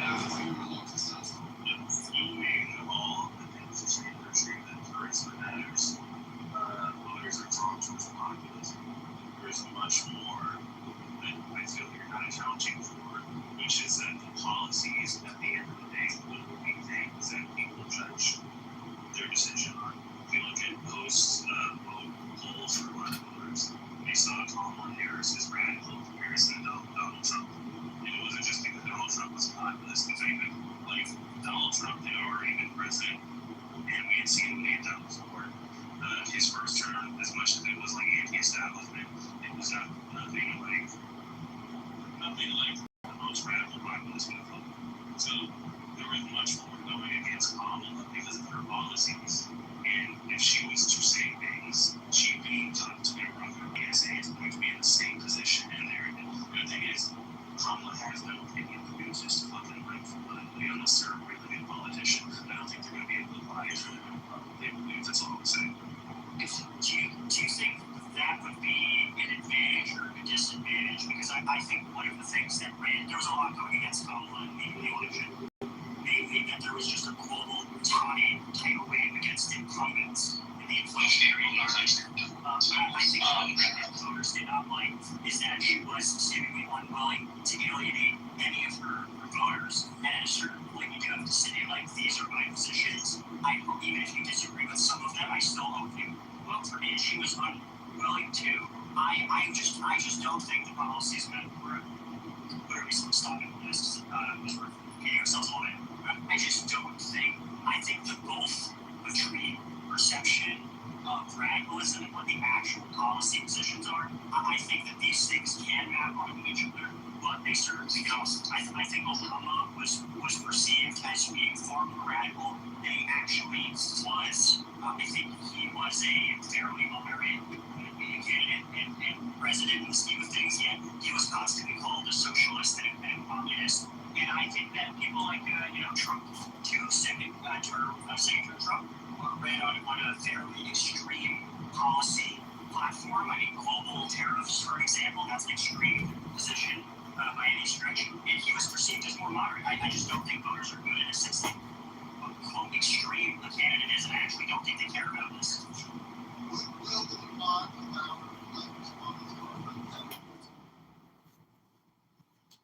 Thank you. So, I think of course, Smurf, for you, always my friend. Thank you. So, I think that, first of all, Trump's mannerisms and his demeanor and his ethics are revolting to all highly educated people. So if you survey everyone in America who has a PhD, they will throw up at the mention of Trump just because he just rubs people the wrong way with his demeanor. However, when you poll people about his policies, when you don't name them as Trump policy, when you say to people, hey, imagine a candidate that's running on this, are you in favor? People, the vast majority of Americans are actually in favor of his policies. Now, the retarded, woke, white leftists on Clubhouse always disagree with me, but I have proof that I am accurate. So, at one of the universities, they ran a debate, but they ran the debate in a very clever way. They had a woman who presented Trump's own words, okay, in a soft-spoken female voice. So she said, I want to whisper that we need to deport all the illegals. And I want to whisper that we need to ban trannies from the schools. And this woman, this female candidate, said all of Trump, and this is verbatim, his exact words. And then they had a man who pushed Hillary's policies. So you had a male actor saying all of Hillary's stuff, and you had a female one. And then at the end of the debate, they asked people who every fucking person on stage. The retarded woke leftists believe Trump keeps winning and winning and winning because his personality appeals to the working class. But it's just not true. It's just bullshit. He's winning in the peer-reviewed study that I just said, which every fucking person in the room could Google, proves it. I'm done speaking. Thank you, Smurf. Always a pleasure. And please visit us at Uncle Steve's on the weekends. Uncle Steve, by the way, just a free plug. Uncle Steve hosts 2 great rooms on Saturdays. Ask Uncle Steve from 7 a.m. to 10 a.m. Pacific Standard. That's 10 a.m. to 1 p.m. Eastern Standard. And Sundays, Ask the Atheist. Again, 7 a.m. to 10 a.m. Pacific. 10 a.m. to 1 p.m. EST, where I am the best weekend show on Clubhouse. It's amazing. And please, if you don't go there regularly, come, attend.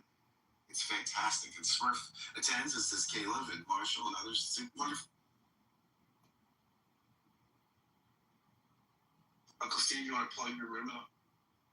That you took the words right out of my mouth.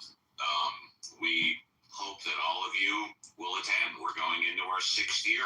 So if you're not doing anything on Saturday and Sunday from 7 to 10 a.m. Pacific Standard Time, 10 a.m. to 1 p.m. Eastern Time, please join us. Everybody's welcome.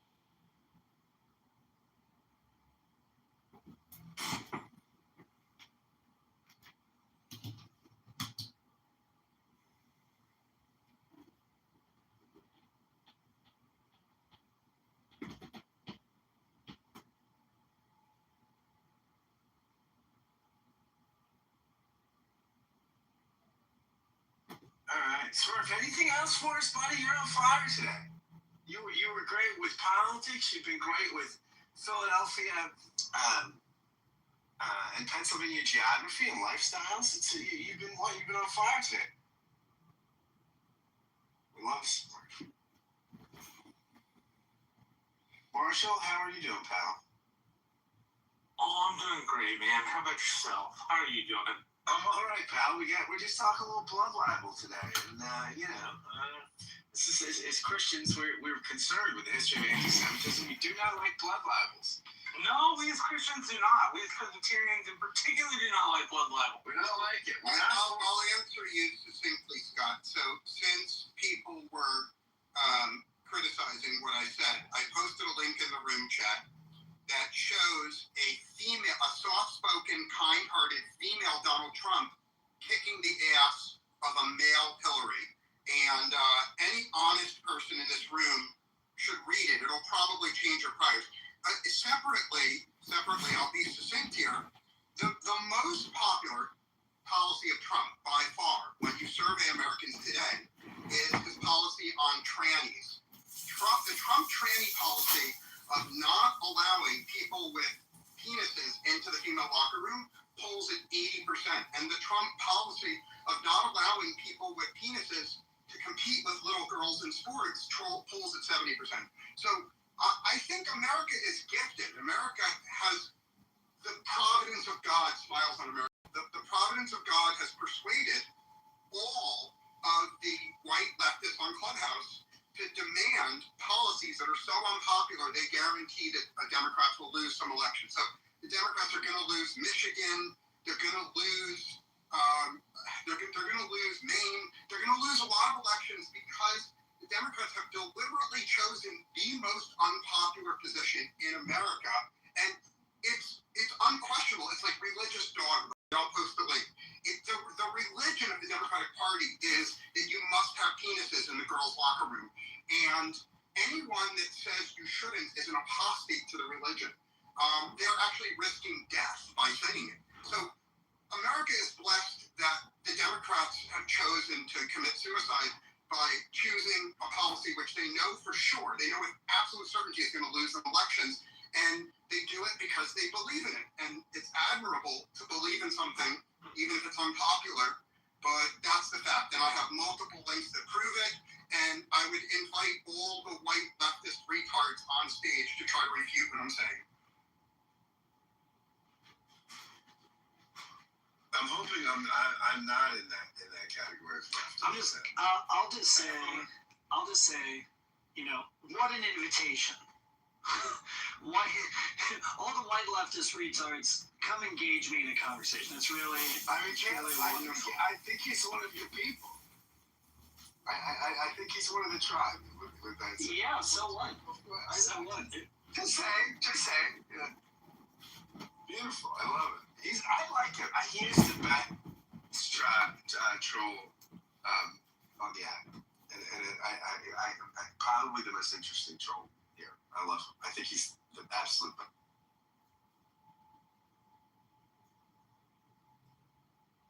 Sorry, I don't know why I tweeted that out. Maybe I don't think it was a blood libel, but maybe it was problematic.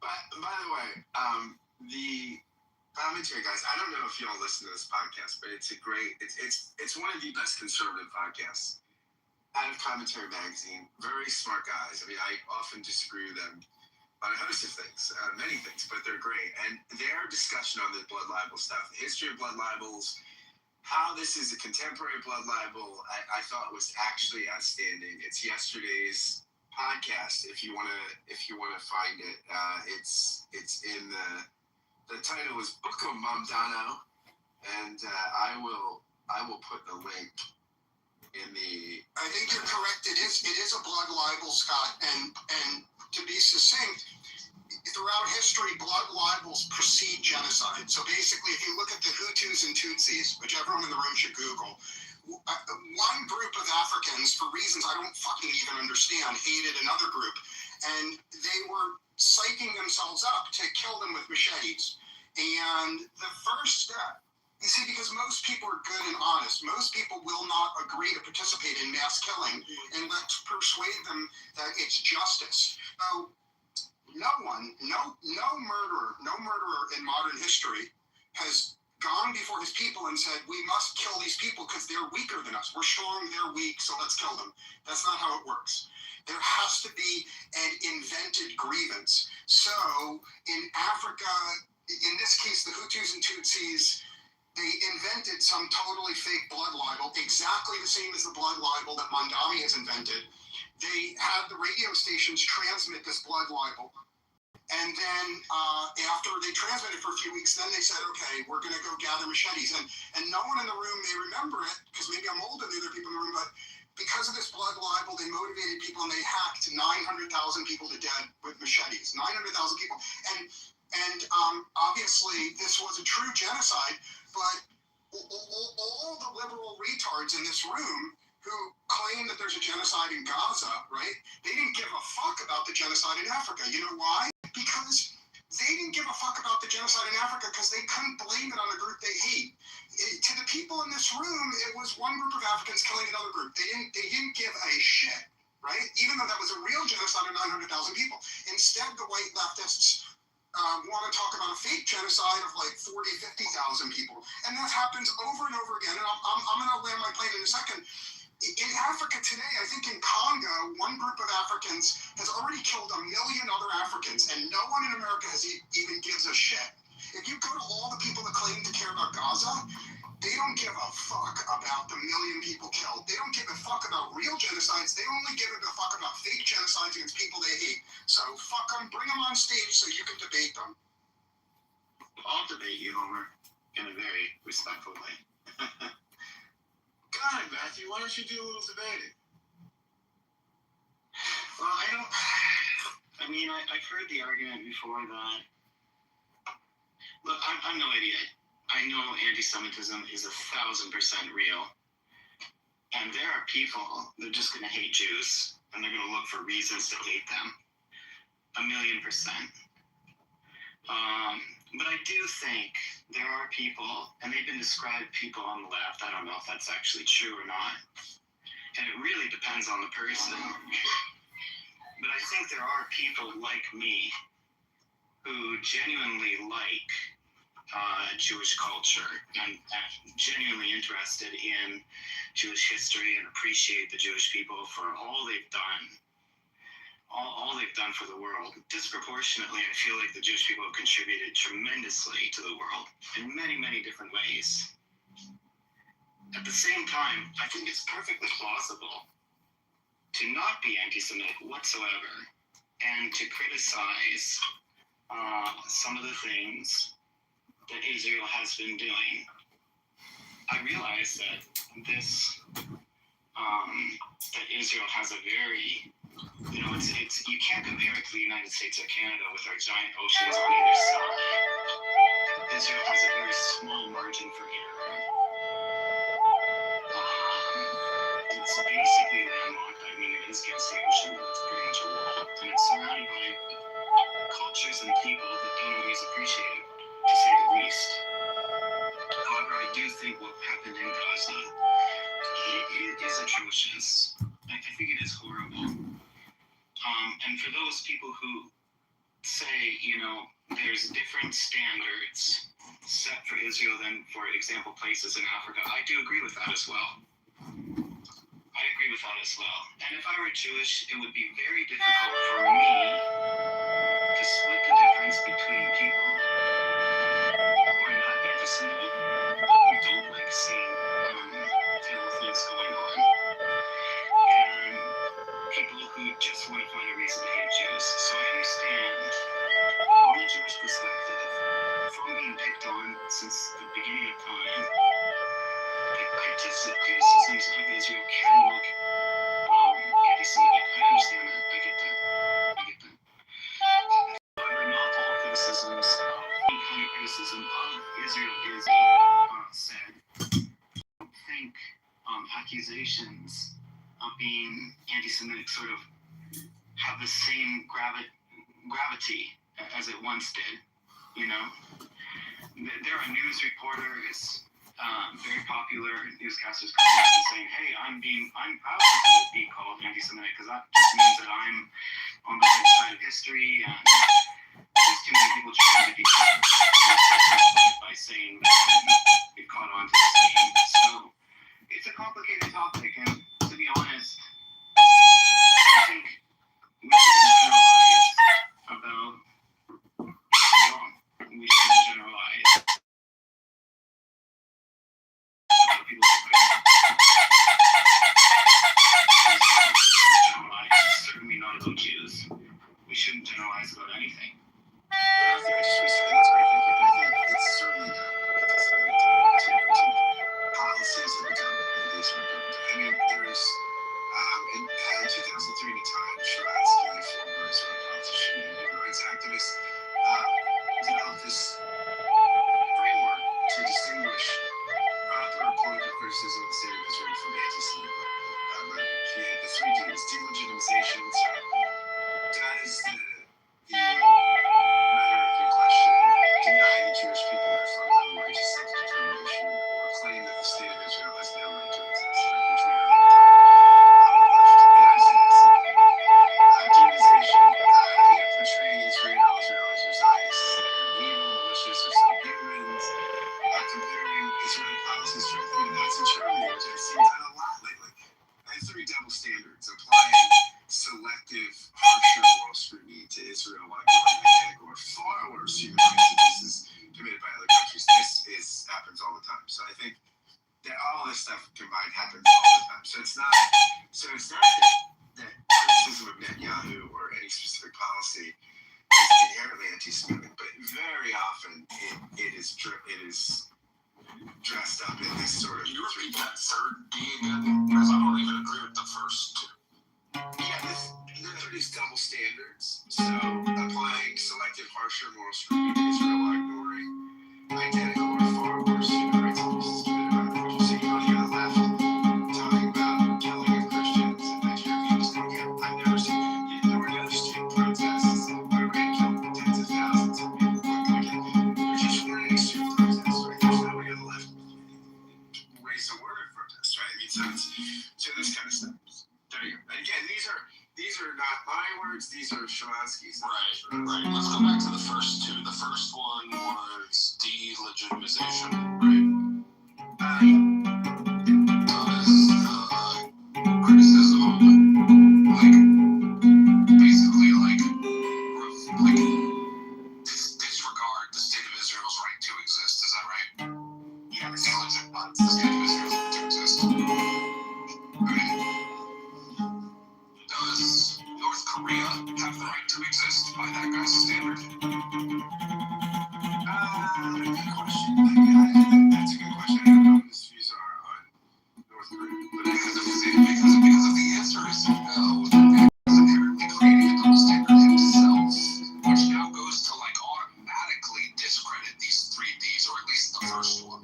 You would agree with that, Scott, right? I think what he was saying, I get, and Caleb would know speak this because he probably knows this stuff inside out much better than I do. But I think he's saying that one of the reasons I would say they're political democracies. No. Just take you understand what I'm saying, right? Well, I mean, there's not really, numbers. I think part of there are other political democracies.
think I don't. Yes, the state of Israel was created in large part because of safety of Jews, and in order to have safety of Jews.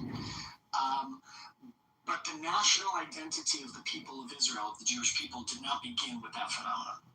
That is an old, centuries or thousands of years old identification that we have, way that we self-identify.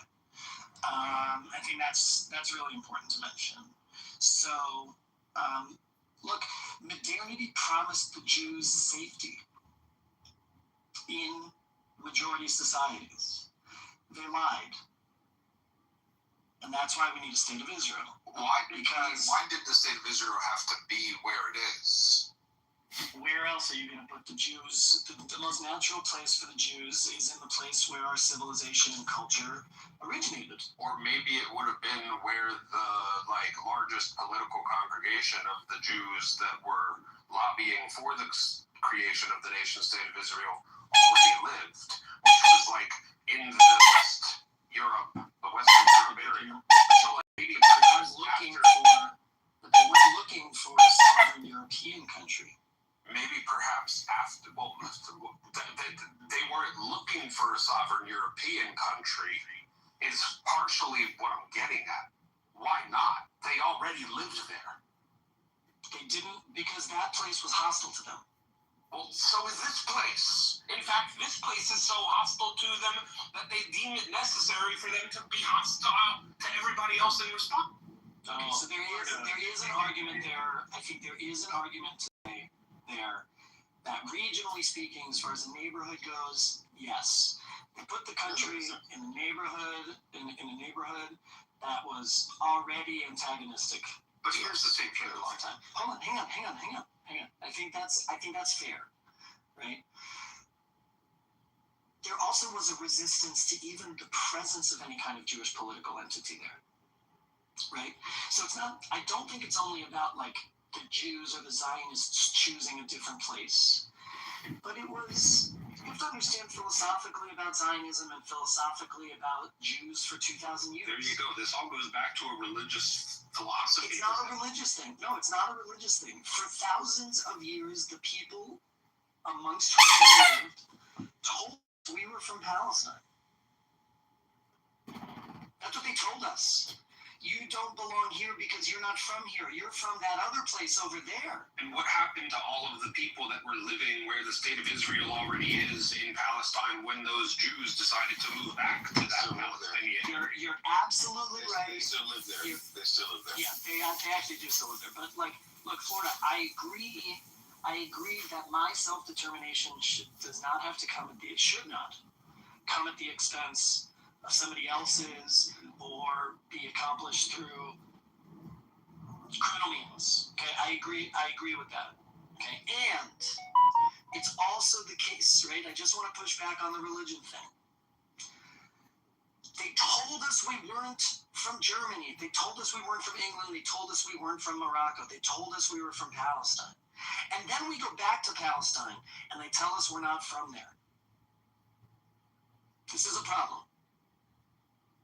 I just wanted to make the point that there's countless ethnic minorities all over the world who don't have their own state / right to self-determination.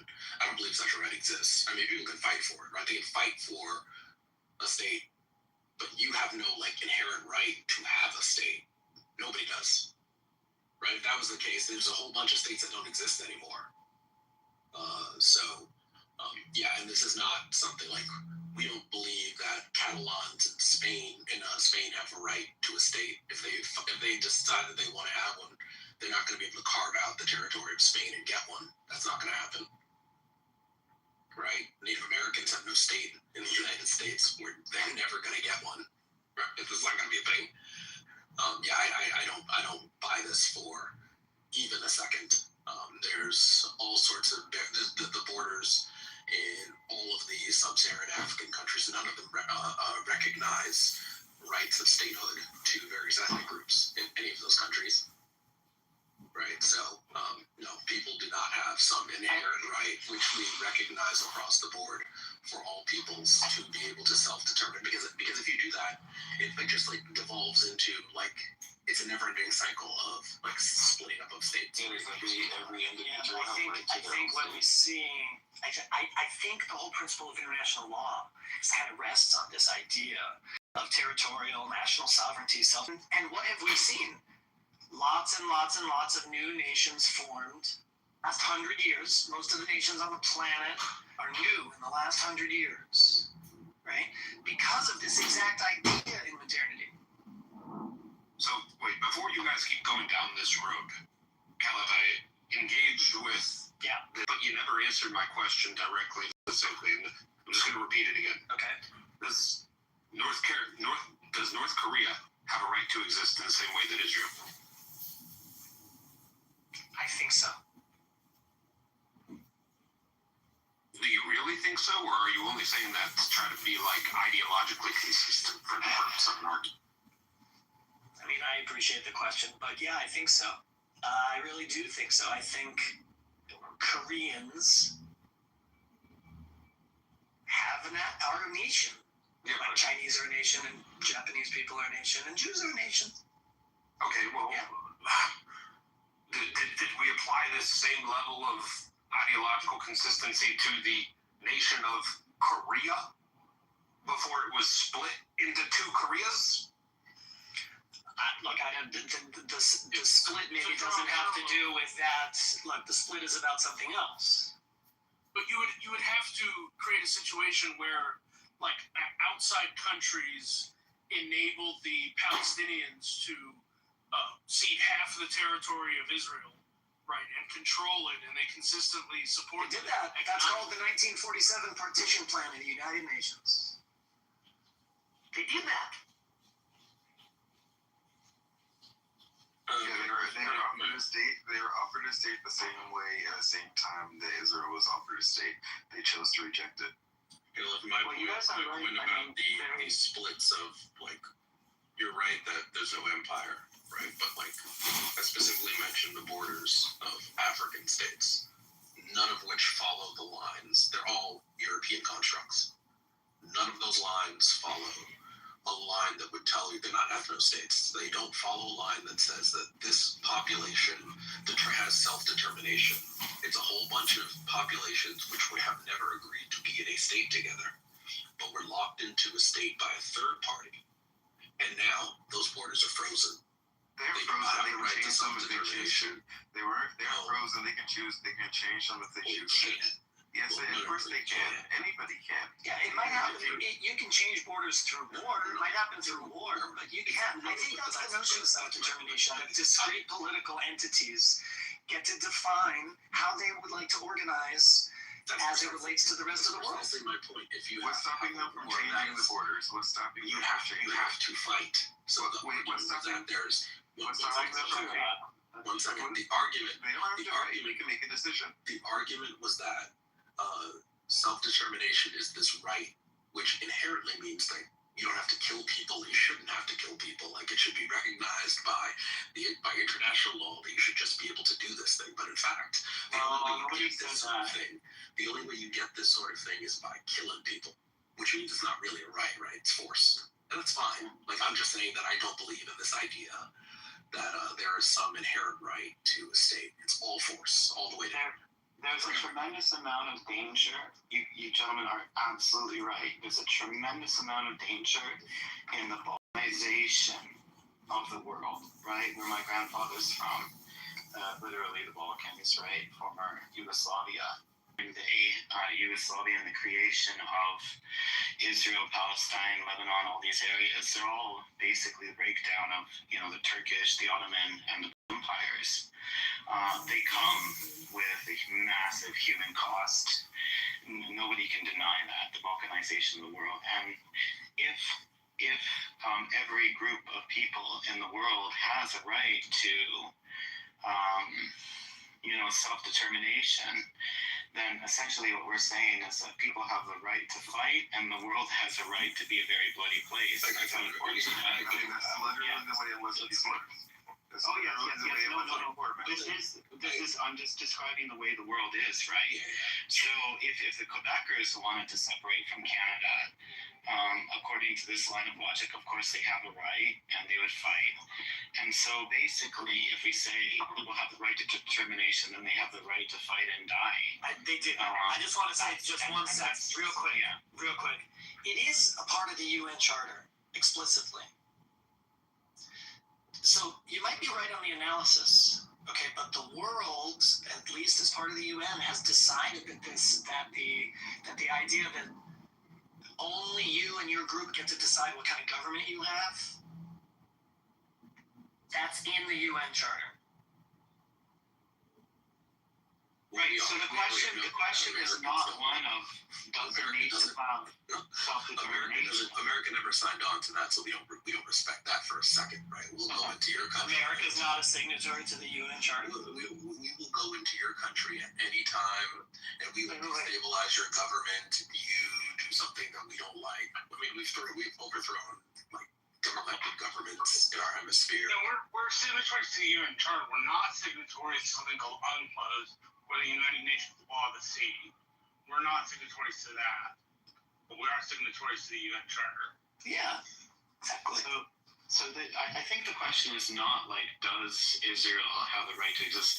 At least not in the West. I've never heard any serious person say Israel shouldn't even exist. I'm sure they're out there. I'm sure there's outliers. I think that's more of a kind of like very, very stubborn people in the Middle East, where some Palestinians and some Israelis don't even acknowledge each other's existence. They're like, oh, what's a Jew? Like, what?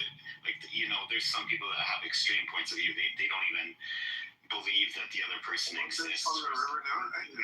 Right. I talked to leftists all the time. They believe it. I mean, which degree of leftism we associate with is definitely a major conversation. Right. What exactly does from the sea mean when people change? I don't know. I think, to be honest, I think it means different things to different people. I don't think that's quite a serious conversation, at least not amongst mainstream politicians in the West. I think that's more of a different conversation. So the question is not whether or not, you know, Israel has the right to exist. It's like, in what manner should any state, quote unquote, exist?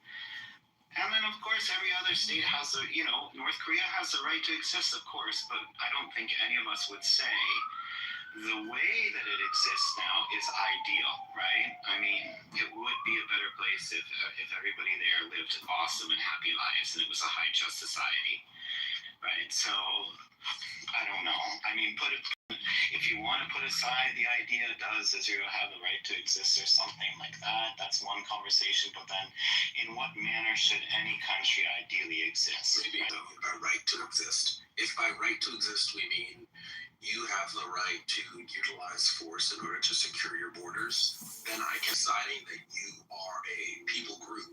You get a state and others have to give it to you because you've decided that nobody's anybody land. I don't think anybody thinks. I don't think that. Nobody gave it to them. The only people that believe that are the Palestinians, actually. Yeah, no. I want my own country. What I'm saying is like by the second definition, I mean, America doesn't have a right to exist. America exists because like people fought and died for it. That's the only reason, right? And if somebody comes along who is strong enough and overthrows America, America won't exist, right? It doesn't have a right to be. That's how you gotta stay strong. America, stay strong. So that's if that's the distinction that we're making, then I can agree to that, right? Like you have a right to do what you have to do if you feel like you deserve a state or want a state to fight for it. That's fine. You gotta remember also two things that I think are important. Right, we're speaking in the abstract and trying to make generalizations. That's good. We also have to consider the history of each people. I think who were the people that created the state? They were refugees. And nowhere else to go. That matters when you're talking about the establishment of the state, right? And need and timing and all those kinds of things. Yeah, but that's not I think timing is such a huge place to go. That's That's not true. They didn't have any place to go. In fact, there was a debate about whether or not they should continue to assemble. We're not having concrete. I'm sorry. That's good. That conversation was going to degrade, and we're not having that. The people on the stage are great. We can have a great conversation. The timing thing, I think that's one of the most contentious issues, right, Caleb? It's because certainly the Jewish people did live in this part of the world, like concrete fact, archaeological evidence, many, many years ago. And then I often hear, just repeating back what other people say, trying to clear up the conversation here. People will say, well, my rabbi, like the rabbi that I know, he says, of course there's conflict because you have two groups of people that are native to the land. And then the question is like one of timing. Some people would say because the Jewish people were there first or for a very long time ago, they have the right to the land. And then some people would say, well, the Palestinians or the native people that have lived there most recently, they have the right to the land because they were there most recently. And that's kind of, I think, where it gets messy in the case of Israel, because you can imagine. That's not what I meant by timing. That isn't what I meant by timing. Well, I'm just bringing up this topic because it is an important part of the conversation, the timing thing. No, but hold on. That's not what I meant by timing. What I meant by timing is like relative circumstance, right? Oh, okay. Then I agree with you. That's what I'm talking about. Right, I'm not talking about over time who was there first. I'm talking about like the circumstance of the Jews at that time. Right. Okay, but the way people talked about it is if the Palestinians are not on the land that they claim is their territory, right? Whether it's within Israel and the 2 million Palestinians that live there, what you call Israeli Arabs, that live 15 minutes walking away from a neighborhood like this, and then you have Caleb knocked himself out. And then you have the other people in Gaza and the West Bank and Jordan where they used to live. Like the Palestinians are still there. Yeah, they are. They still have the opportunity to make the states. I don't think the critiques of Israel have to do with the way that Arab Israelis live. It's mostly to do with the West Bank and Gaza specifically. But if you're talking, I do want to bring this thing back to timing because I think it is one of the most contentious issues. If you give it an example, imagine, I have English blood, like I'm half British, right? My grandmother was born in England. There would be a tremendous amount of pushback if everybody with native, or not everybody, but if the people with native English blood went back to England and pushed out or kicked out the recent immigrants. So, for example, the Chinese English or the Indian English or something like that. So if you make that analogy, I think if you make a fair comparison, if the British did the same things as people with Jewish blood moved back, there would be this problem. And I think this is the primary cause of the conflict. Because like we're supposed to be quote unquote post-colonial, blah, blah, blah. I know it's not true. And I'm not saying that white people are in any way any better than any other group of people in this world. We certainly are not. White people have done absolutely horrendous things. But I think the analogy does stand. You can imagine if you can imagine I'm also Slovak, right? Half Slovak. I do have a right to go back to Slovakia, apparently. I understand that I do. But if I went back to Slovakia and I kicked out Romani people from, they're kind of nomadic peoples, but they make up about 30% of the population of Slovakia. And to be honest, they're not the most valued group of humans in Slovakia. They're very much looked down upon. But if you had millions of Slovak ethnic people from the United States and Canada and Argentina and other places moving back to Slovakia, kicking out all the Romani, there would be a massive uproar. I think very similar to what's happening in Israel. However, is that what's happening in Israel? Is that what's happening in Israel? That's the problem, is that people are imagining things that are not actually happening. Well, they correct me. I'm all ears. Yeah, well, nobody's kicking anybody out. I was here on October 7th. I saw October 7th happen. I got a link from this app that showed me the people in Gaza attacking and killing Israelis. right? I watched it. The Israelis were not kicking people out of Gaza. Nobody was, that wasn't happening. As a matter of fact, 20 years ago to this year, if I'm not mistaken, a situation called Gush Katif happened where they removed Jews from Gaza and told the people who wanted to move there, they said, you can move here, you'll become Gazan citizens, you can stay in Israel, and you can stay Israeli citizens. People chose to move to Gaza. They made that decision, and then they had elections, and those elections facilitated the process that created what Hamas is. Hamas was already created, but led to Hamas being their leadership. Nobody's kicked them out. You do have people who are settlers, like a minority group in the West Bank, that are problematic. But even the Israeli government says they're problematic, right? Like I'm in a group that talks about Israeli news in Hebrew. They talk about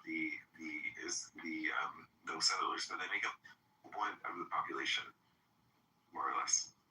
So, but nobody's kicking Israel. Nobody's kicking Israel. I'm glad you brought that up because this seems to be the point of view, in the West.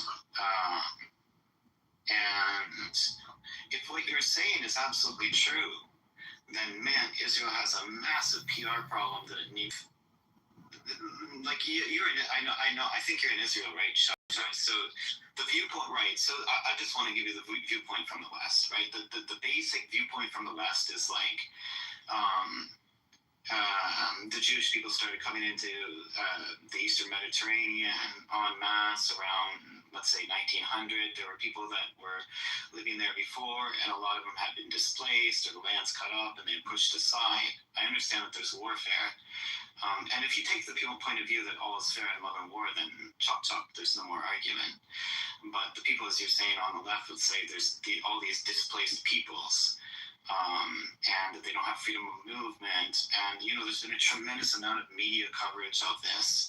And this is why a lot of folks in the West have this particular point of view, because it seems like, almost like the analogy that I was giving, right? It does seem to a lot of Westerners that it's like, imagine I move back to Slovakia, move back to England, and then I kick out the new, let's say kick out all the non-English because, we want a pure British blood society that stretches back 3,000 years or something like that. So that's kind of the extreme. So from the point of view of some people, it seems like an extreme thing to do. I'm not saying I hold this. My mind has never been. I don't land. I've texted you enough. I think you understand where my heart is. Like my mind is never made up on any complicated topic. I'm perfectly fine with remaining completely open-minded and open to change at any point of view. But this is the point of view that a lot of people have.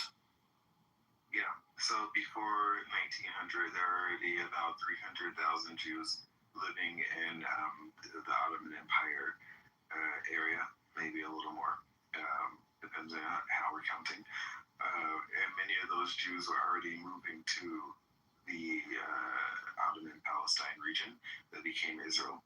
So you already had a bunch of Jews that were already moving there from the Middle East. And you also had it because of persecution. And you had a lot of Jews that were moving because they already are, or those that were already living there consistently.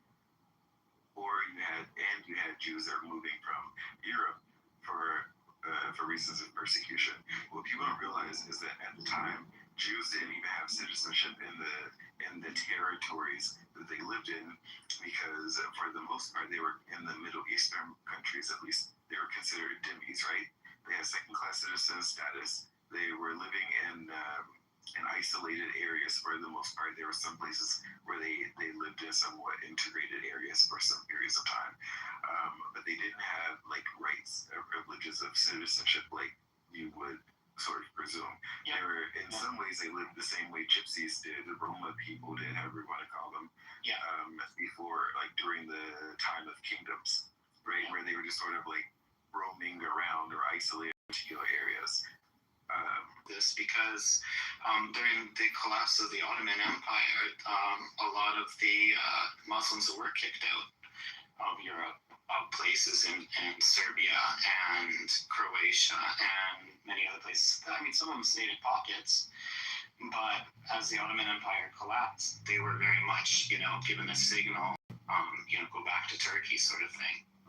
So this is, and you're right, and the Christians too were treated as second-class citizens during the Ottoman Empire. Most of the warrior class in the Ottoman Empire were taken specifically from Vojvodina, Serbia, where the men are massive people. For some reason, very, very large men. They were taken as slaves or sold by their families to the wealthy Ottoman landowners to serve in the Ottoman military. Yeah. So look, while there was a reconstruction of the lands of the Ottoman Empire, the Jews said, well, we're tired of being persecuted and not having rights or citizenship or self-determination from all over the place, right? Whether they were in Poland or in Ethiopia or in Iran or Iraq or even India, right? And many of them decided to come together. Yes, it was the European Jews that were sort of pushing the agenda because they understood what a state was. They were there during the Enlightenment period where the idea of states was really developed. But right, which brings and your whole thing it brings up another point of contention, right, in the argument, which is another important point because a lot of people in the West, I think particularly people who have anti-Semitic slants would say, look at how badly the Jews were treated. How could they treat people the same way they were treated? How could they make other people landless and push them around, But they did it. Right, okay, yeah. But they didn't. As a matter of fact, it was always the plan, at least as far as I remember my Jewish history, that the founders of the state or the architects of the state were inclusive of the minorities, so they wouldn't have been stateless, and the other people were outside of those defined territory were also offered a state so they wouldn't be stateless. At the end of the day, those people chose to be stateless when they chose to reject the state. And then they said, okay, because we choose to be stateless, it's somebody else's problem. Yeah, it's you know more about this stuff than I'll stop talking now. But I always enjoy talking with you, bro. I do. I know you're a thoughtful person. Okay, so everything that has been said is smart and erudite, but it's just very surface level. Let's get to the heart. If you'll indulge me, let's get to the heart of what's going on. The white leftists don't give a fuck about the Palestinian people. What white leftists want to do is make powerful people feel guilty. That's the common theme. The proof of it is just look at what's going on in Canada right now, right? There's fucking Palestinians in Canada. The issue in Canada is the white leftists on Clubhouse have invented a blood libel that says that white Canadians gathered up Indians and murdered them, and there's mass graves all over Canada. Now, I know this sounds retarded, but that is what all the white leftists in Canada say. There's mass graves. And so the white leftists went with like ground penetrating sonar, and they spent all this fucking money, and there are no mass graves. No one could find them. But you know what the white leftists said? Anyone that denies the existence of a mass grave is a Nazi piece of shit, and we're going to put them in prison and anally rape them. And so in Canada today, if you say what I just said, if you said white leftists have invented a blood libel and no mass graves, I will be put in prison in Canada and anally raped. Now, that's not true. Please let me finish. Please let me finish, Matthew. I'm not going to interrupt you. So close your fucking mouth, okay? You could do this thing. It's funny thing called telling the truth, which you're not doing. Shut your hole and let me finish, and then you can take. I'm good, bro. I think you should tell the truth. I think you should tell the truth. I think you should tell the truth. Close your mouth. You're not telling the truth. You are a piece of shit. It's not that difficult. I think you should tell the truth, and you're not telling it. I will tell the truth, and I'll tell the truth, and I'll go to the audience, and you'll see Marshall is lying. Okay? Everyone in the room could Google it. It's called the crime of saying there's no mass graves. And every honest person knows the mass graves is a totally invented piece of shit by white liberals. And the reason why I bring it up, this was a room about Palestine. The same white liberals who invent fake crimes in order to make Israelis feel guilty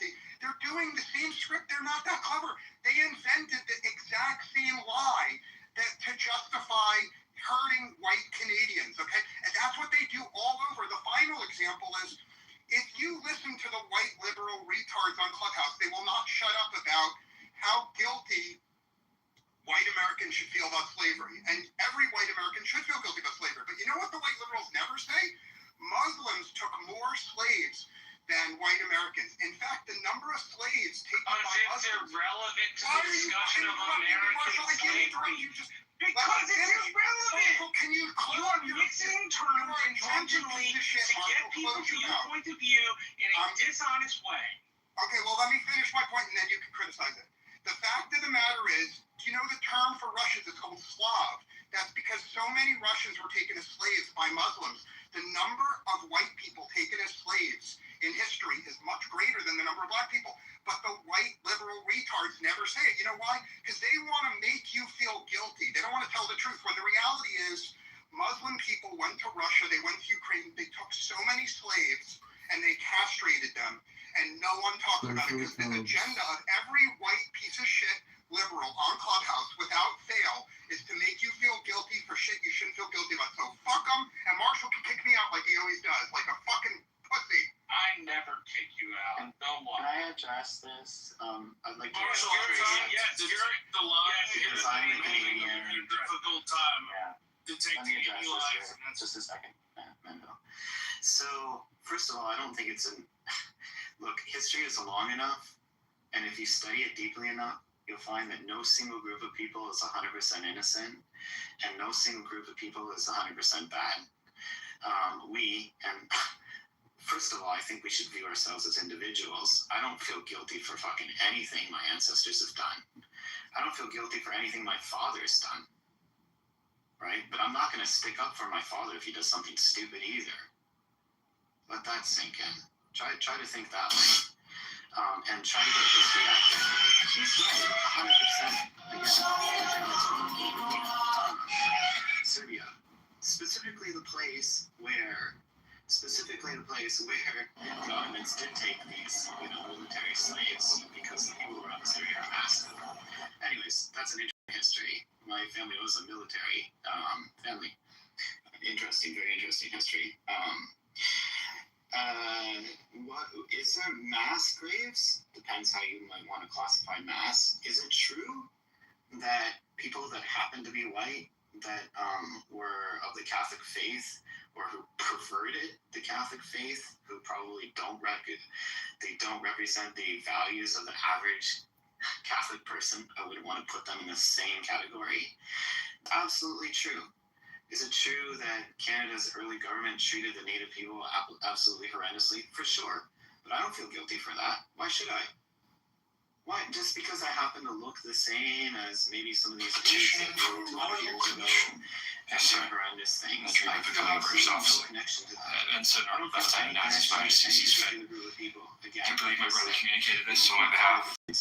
Lawrence Washington. Yeah, he served under... If I were to allow it, purchase price from ensigns in Coldstreams is £700. Do you possess that, sir? No, sir. I do not. Then why not seek to join the militia? Well, I wish to serve the crown as an actual officer. How much land do you possess? I'm a custodian under my brother's estate, Mount Vernon. Farmer.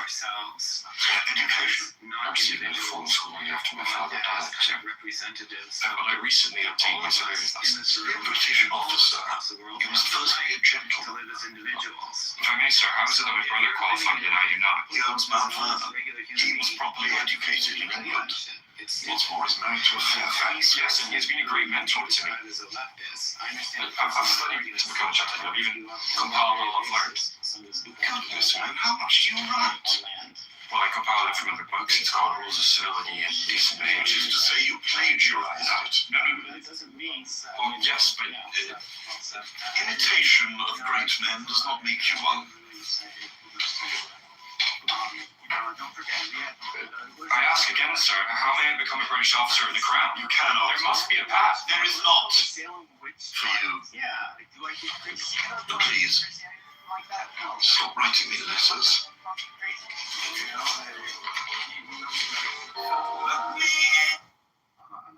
Exactly. It's stupid. And any of the media or any of the TV that try to tell you that all the Jews are the same, all the Christians are the same, all the Muslims are the same, it's ridiculous. It's a type of mind control. It's all bullshit. It's to separate us. And you see we're losing our rights every fucking time, man. They pass bills in the Senate like at nighttime. On Democrat vote organizing, we have to understand that if Democrat socialists essentially strip traditional Democrats of their position and become Bernie Sanders. Working late into the night. It's actually more common for the Senate to work late into the night than you think. What bill did they pass while we were sleeping, sir? Oh, there's a lot. You can just name one. Just one. Okay. Position and become on creating 15 to 60 second to 3-minute clips for YouTube Instagram ads. They don't do any real work. They don't do any real intellectual exploration, any education. If you're a professional and you're a doctor like a dentist, a heart surgeon, or even a realtor, you have to do continuing education. I'm going to ignore you because you're uneducated, so it's okay. Did you lie, sir? What bill did they pass while we were sleeping, sir? And why are you lying? Oh, absolutely nothing. They never did. Well, that's what I thought. Why did you say that? I'm sorry. Why did you lie to us? L retarded. I'm sorry. Why did you lie? Oh, I'm sorry, L retarded. I'm sorry. Well, why did you lie? L retarded. I'm sorry. No, I didn't say if you were sorry. I said why? Norm, for fuck's sakes. What's that? L retarded. I said I'm sorry. But that's not a why. Oh, you apologize. We can move on. You apologize. Please try not to lie, okay? You know, realtor, you have to do continuing education. Our politicians are just spammers, and they're liars, and they're hypocrites, they're fraudsters, and they're thieves. I am complete. This is Yo, it's true. We're going to Jay first, and then we're going to you. This guy going to La La Land. Yeah. Can you mic up? This is annoying. It's really, really weird. Like when we do this thing of when complaining, did he just leave? You got the. Well, I was responding to Matthew because it's really weird when I hear from people, especially when it sounds like they're Trump supporters or people on the right, and what I would deem as far right, when they're like, oh, you should. The media is trying to, group us all together, and I'm not going to feel guilty about, what my ancestor did. Who's trying to make you feel guilty? Is it guilt if you're simply acknowledging history? I know that this president likes to completely shape history. Oh, sorry. I'm in the Matrix.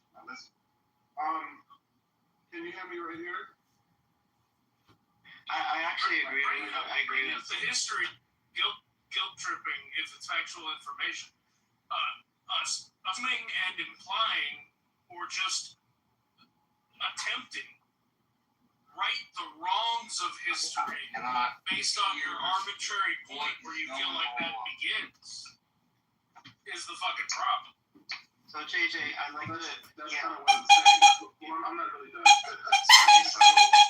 Yeah, so what I'm saying is it's just very problematic because this literally is the president and the administration that has made their whole political, stance off of grouping everybody with a little bit of melanin in their skin, this country, as the other, as the less, as the people who are going to. Everybody has melanin in their skin, JJ. Well, yeah, but the visual melanin, because it seems like. No, right. What I'm saying, but you know what I'm saying more, is that I'm saying that this president is trying, and this administration has basically infiltrated the Republican Party and galvanized everybody to literally hate groups.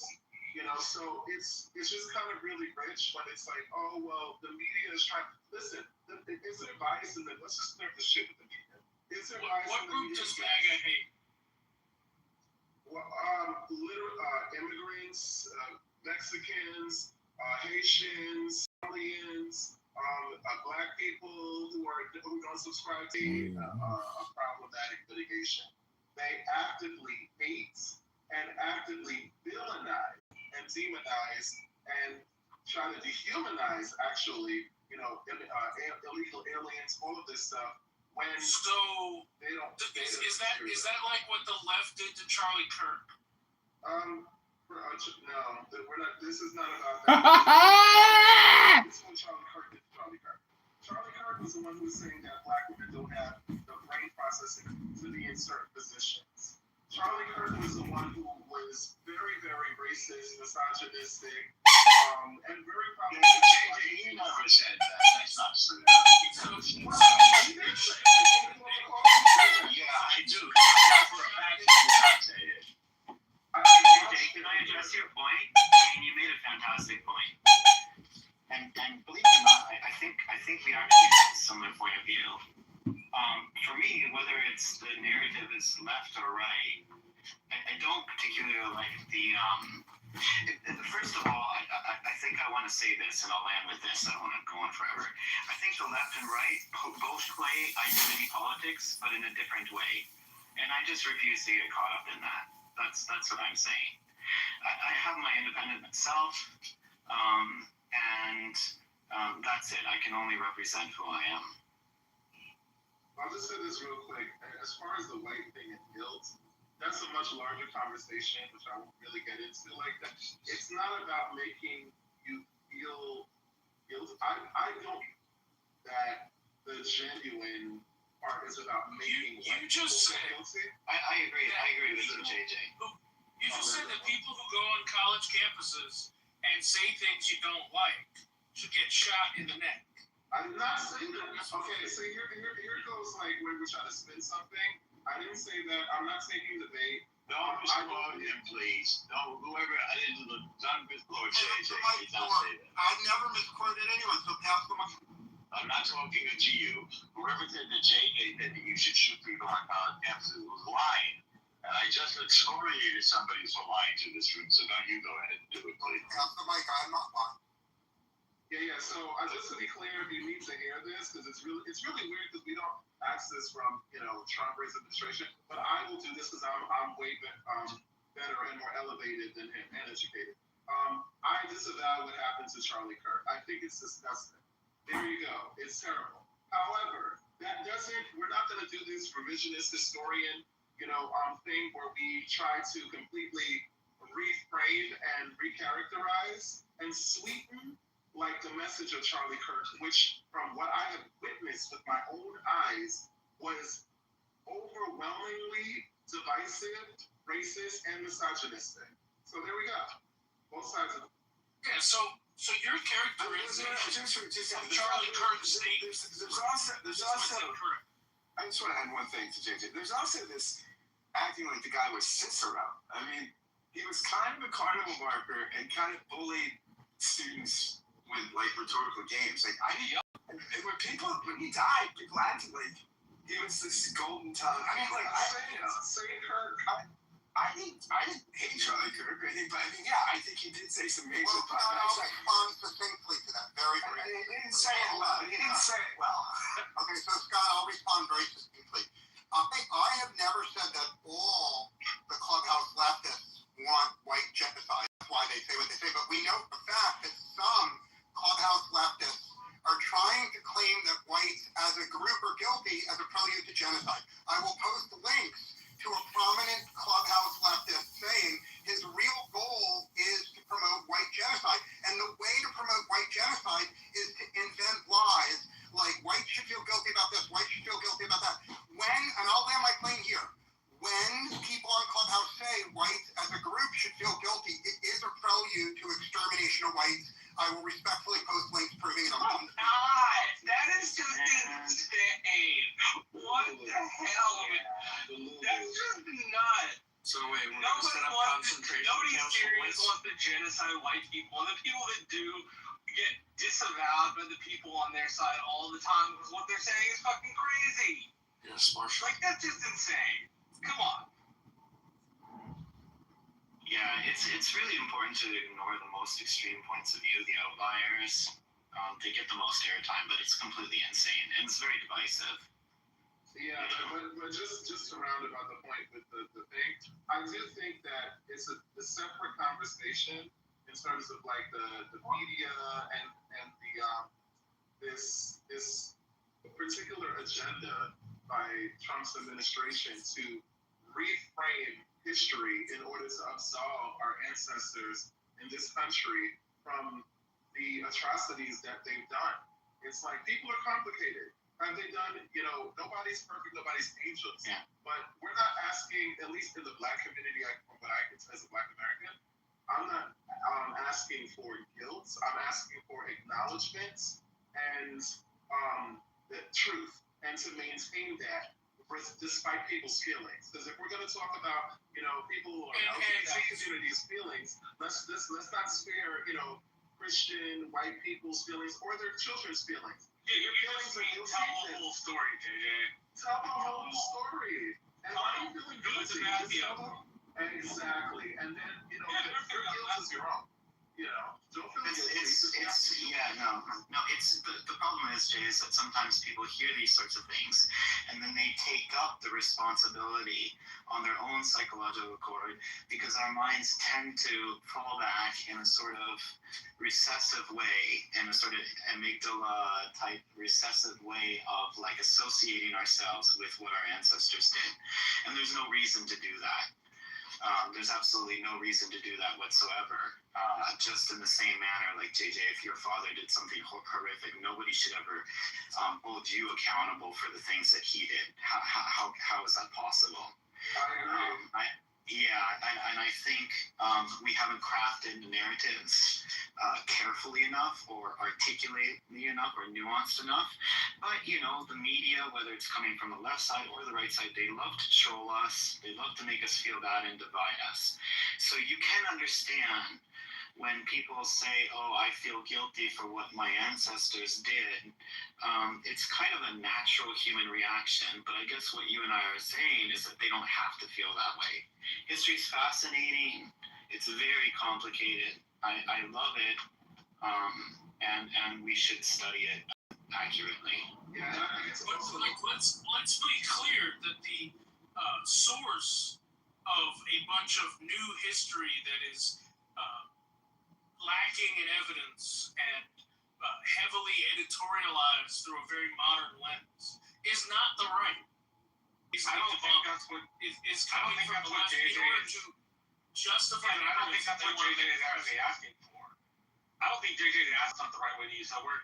Some lily white tailed out America, and he's not asking that we just say the bad things. He's asking that you tell the good, the bad, and the ugly.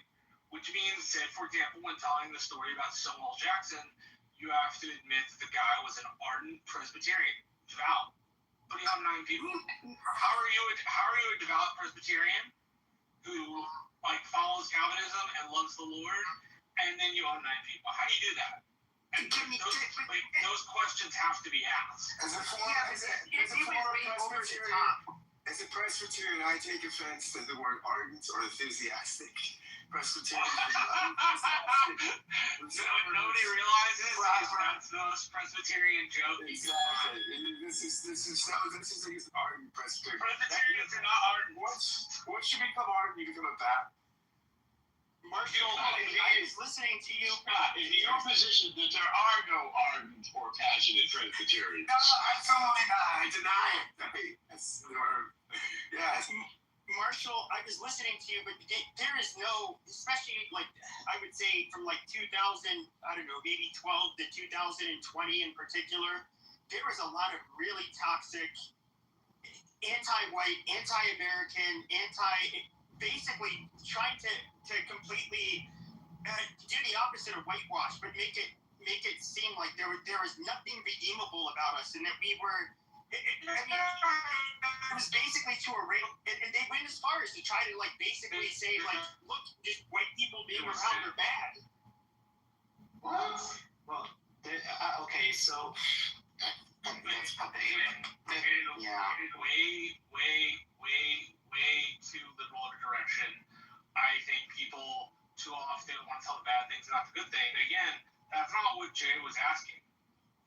basically asking that you just tell the story, right? The good, as I said, the good, the bad, and the ugly. And his answer to that was yes. That means you tell the whole thing. It doesn't mean you be un-American about it, right? Jay's not an impartial. Jay's not an impartial narrative. The way he. Hold on. The way he did the redemption if you wanted, but he's just asking that you tell the whole story. Like, that's not a big deal. Like, when I tell history, I tell the whole story. Like, why not? He didn't accurately represent the views of MAGA that he disagrees with. He took an extreme. You said that MAGA voters in America hate all immigrants, and then you went on to list a number of countries. I'm assuming from the shithole countries list. Man, no, there's no shithole countries, bro. This is not a dislike. This is a virulent and dangerous hate. I call it. MAGA has from not optimally. I do. Not all Republicans, and not all Republicans are MAGA, but put it this way: when you have the KKK, Proud Boys, all of these people who are, chanting MAGA, or saying that, Jews will not replace us, or saying that, people are poisoning the blood of the country. Dream examples. Yeah, no, but the whole point is that, like, it's really weird because one thing that I never like that people in this really have enough intelligence to understand, like, what's actually happening. I need you to bring this thing down to So what I'm saying is that we might legitimately disagree though, JJ, about what the big picture is. And that's fine, but I think that we need to accurately wait, because especially if I'm being criticized for accurately depicting something, then we also do need to acknowledge what's actually happening in terms of this very racist,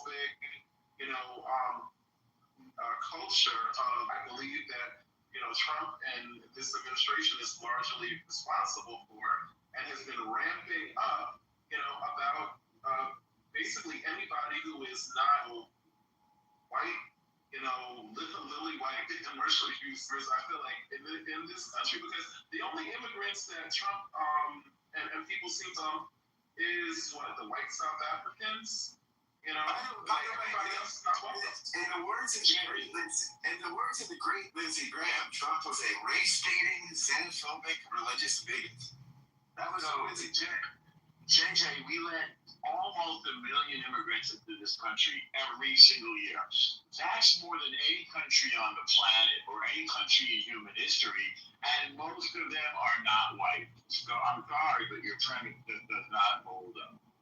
No, that's not what I'm saying. What I'm saying is that there in terms of MAGA, what Mantle was saying, seems to be a very angry, very robustly racist pushback against that. And then when we comment on that, then it's like you're saying you're people are like stuff. I have never heard anybody say that they're against legal immigration. The president thinks he's in favor of legal immigration. Most of the legal immigrants are not white. Listen, we need immigration. We have a self-replacement birth rate. So if we want the population to decline and with it the GDP, we're going to need immigrants. We've always needed immigration, by the way. It's one of the secrets of our country's success. In fact, we're very not racist, which is, I think, we're a shining example to every other country in the world and every other country in human history. We're the ones we didn't start slavery, but we're the ones who ended it. Right, but that's why we need to keep that same energy in this climate, and we can't be saying things like, like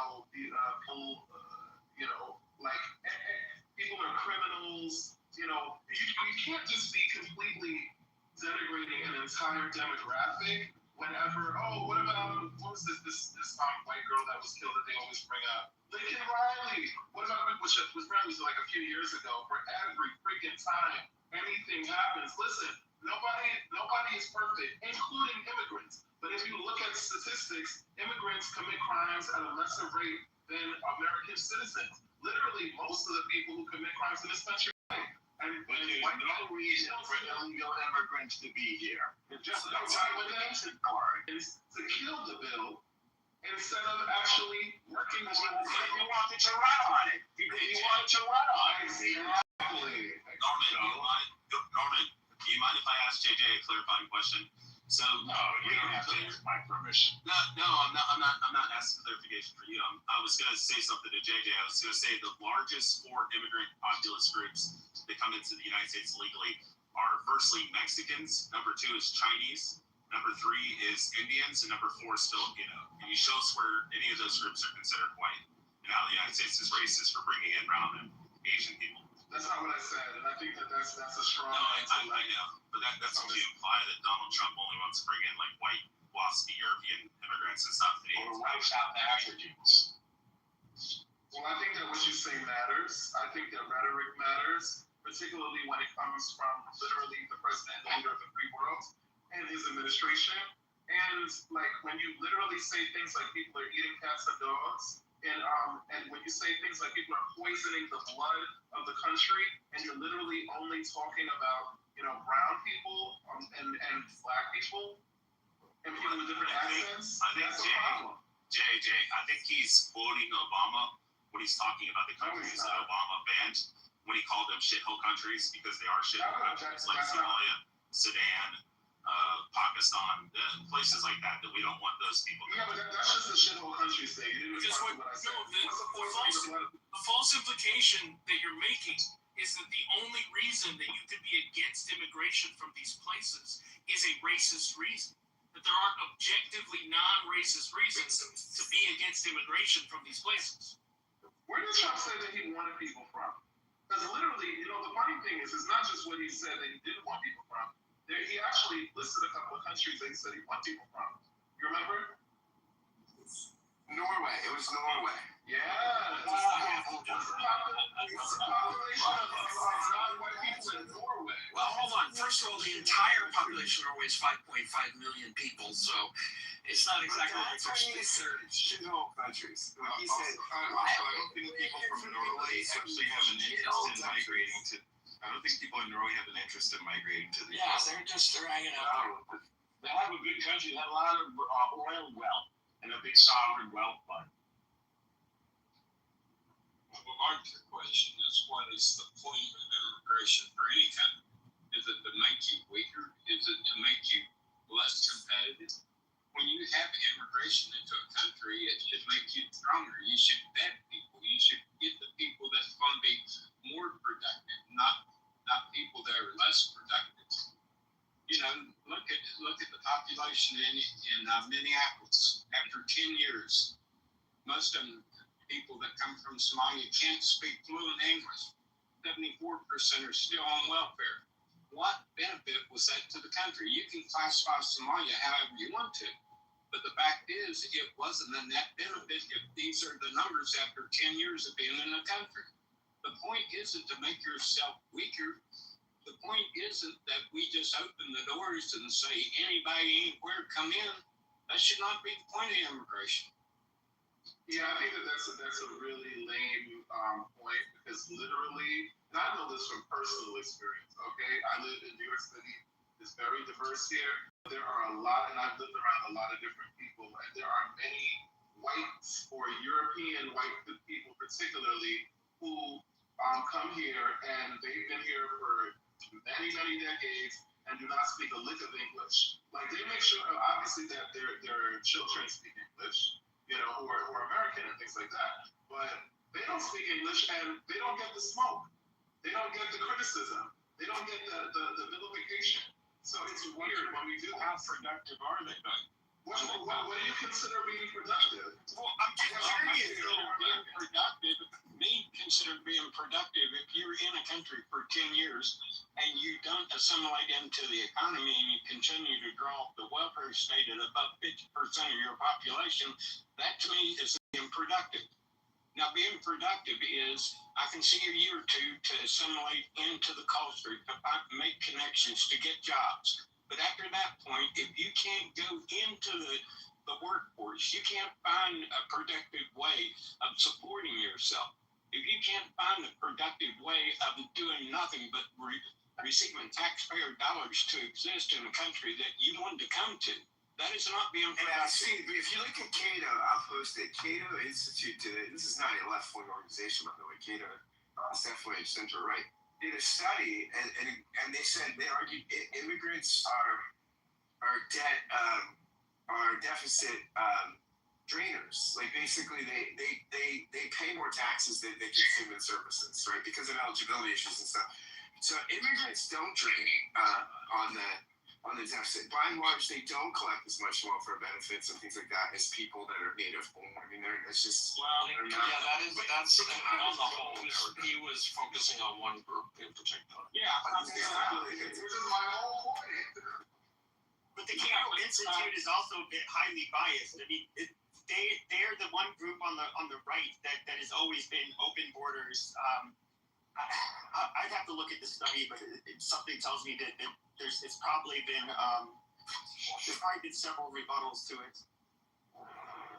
Scott, my point was not to the whole group of people that's coming in as immigrants. That's not my point.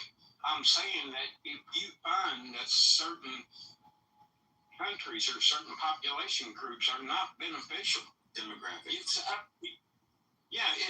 up to you as a government to kind of weed out the people that's going to be a drain to Yeah, that's fair. Yeah, that's fair. I would, if I were in Europe, right, I would not take in as many Muslims from illiberal countries that come in not understanding free speech, not understanding they don't have the right not to be offended.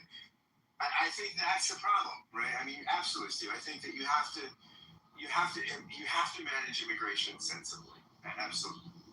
Yeah, and you can't attribute being kind of aware of what's going to make you better and stronger as a nation and lay it all at the feet of some kind of nefarious underlying overarching gotcha program that's in place.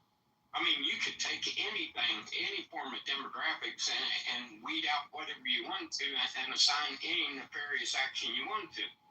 But that's not the point.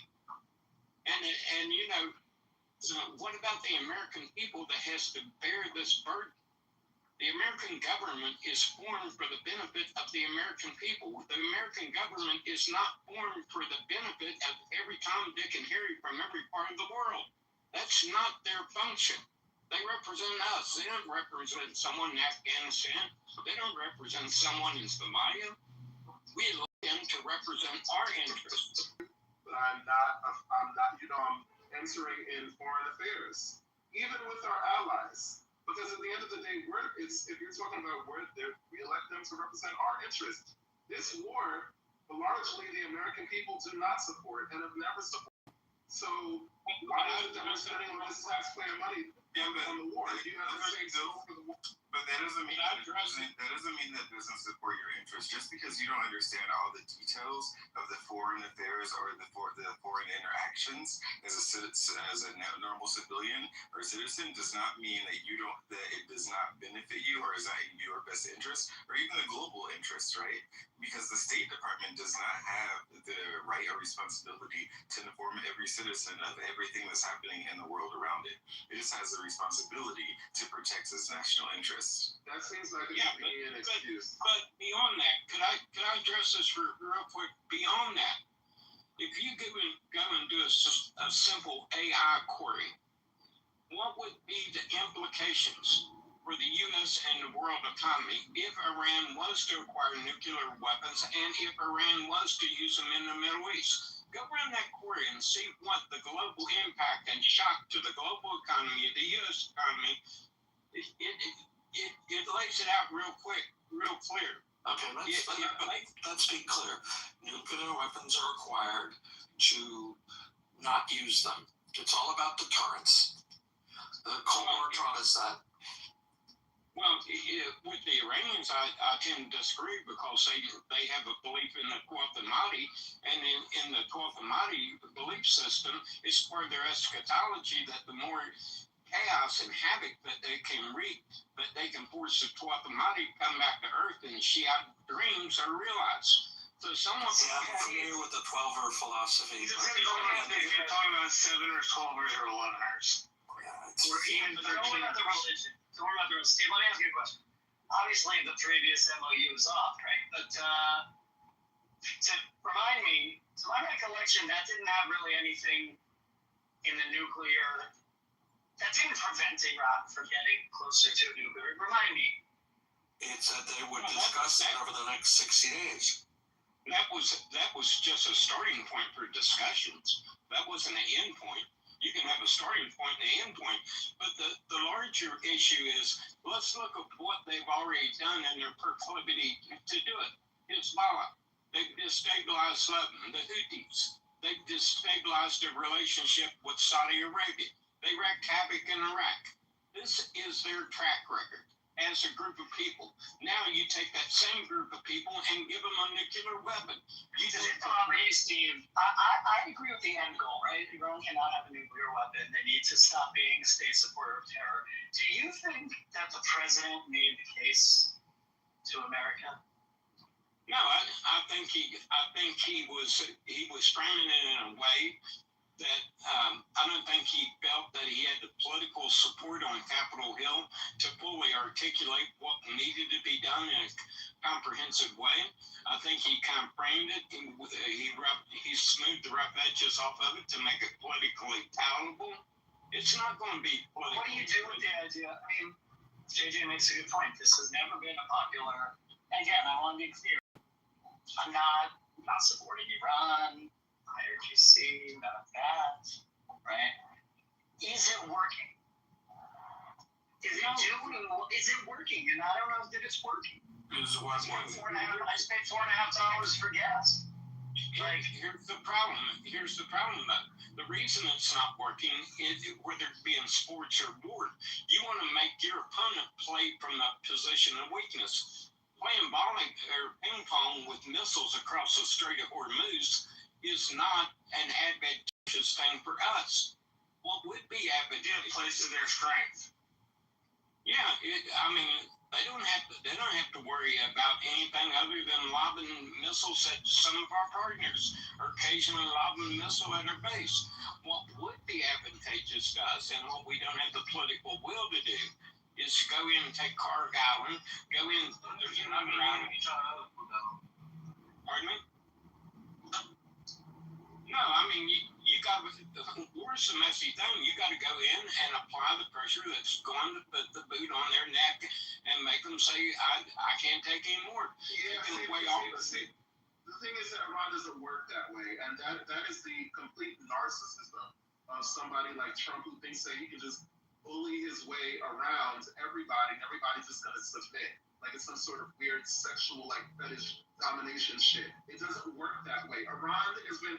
First of all, listen, let's just be clear, because we do this thing with leftists. I'm obviously very fully aware of Iran and it being a threat. However, this is not new. I keep hearing this talk about, well, we've been in a war, which they never said this shit before Trump. We've been in a war for 47 years. Okay, fine. So this is not new. They have known about Iran, the government, American government has known about Iran for several decades. They've come, and we've tried to do this thing before in previous administrations. They've all said no. And then if you're gonna go in, right? Because first of all, there's so much shit wrong with this. Because the way that you said it, Steve, the president didn't really, he's not the most articulate. No, he's a fucking liar. Last year we had the 12-day war, and he said that we sent them back decades with their nuclear capabilities, and then literally less than a year later, we're in an all-out, war, but not really war, but it's a conflict. But we're spending $37 billion with a B. $1 billion of taxpayer money. Trump is not spending his money. He got money. He's got plenty of money, right? This big guy. He's not spending his money.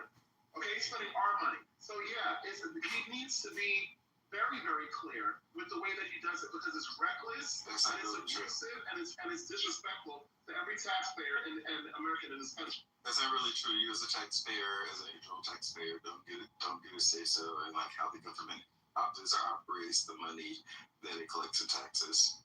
Shai, that's okay. Shai, you're doing something that's weird. We unlike the point of the government is there to represent us, so to say. I don't know why you're talking. No, you really don't. You mean to say every 4 years. He means Henry David Thoreau. Henry David Thoreau was philosopher, as you know, the War Department during the Mexican-American War with holdances that would have gone to the Mexican War, and he said he wasn't a. Essentially, he was the earliest version of a conscientious objector. It was just like, the war is wrong, we shouldn't be invading Mexico, we shouldn't be taking their shit. Yeah, well, the IRS didn't exist then. Not the IRS, whatever taxing entity was available, whatever revenue service. The letter gets written, he gets a letter written back to him, which says, Mr. Crow, we understand what you're saying, but you get to direct where your tax money goes. Sorry, sucks. And I think that's what Shai's talking about. Yeah, but I think the Shai is very, very smart. So you understand that the sentiment behind what I'm saying is what's important, not just the technicality. When they're sensing us, of course we get a motherfucking say. Are you serious? We gotta say they're spending our money. When if they want to go in there and spend their money, this whole crypto grip, and everybody's making money, and he's this big, businessman, go spend your fucking money, and then American people shut up. But if you want to spend taxpayer money on this, or the fucking ballroom, or the fucking dirty ass, reflection pool with the algae that he has, yeah, we're gonna have to say, and it's not gonna be what you like, Trump. Yeah, I mean, look, people should definitely make their voices known. Call their congressmen, call their senators. Make sure the dispersing agent, knows you're upset about it. Yeah, look, Congress holds the purse. They do exactly what you want. Congress holds the purse, JJ. Call your congressman. I agree, but rage baiting on Clubhouse is. I think part of the issue with this, with certain attitudes, is that they don't really understand the complex realities of what certain things mean, right? I not say that JJ doesn't, but part of the complexity of all of this, I was watching this film earlier that was talking about about 10 years ago, Russia, China, and Iran were making deals, right? And they were making these weird backdoor deals. And I think this war has been planned for the past 10 years. It's not just something that Trump came into office and started. Maybe he has some other information, I don't know. But it looks as if we start drawing the lines and looking at the weird history of serious issue that's been happening between certain parties over the past 2 decades, then it seems as if part of the war has been planned for quite a while. Well, I'd like to respond succinctly to our friend Shai. I think opposition to this war unifies two groups that hate each other. I think there are a lot of pro-American patriots, people that love America, that are against this war. But there's also a huge group of people that hate America and want to see America die who are against the war. So this is a very muddy, complicated issue. If you're going to discuss whether the war is a good idea or not, you got to know the priors of the person you're debating. Now, on Clubhouse, when I go into MAGA rooms, the MAGA people who hate this war are patriots. But when I go into progressive rooms, I see a lot of people who hate America, who want to see Americans die, and they're against the war. Some Clubhouse leftists, in my opinion, hate America, and that's the one Iran to have a nuclear weapon, and I'm done speaking.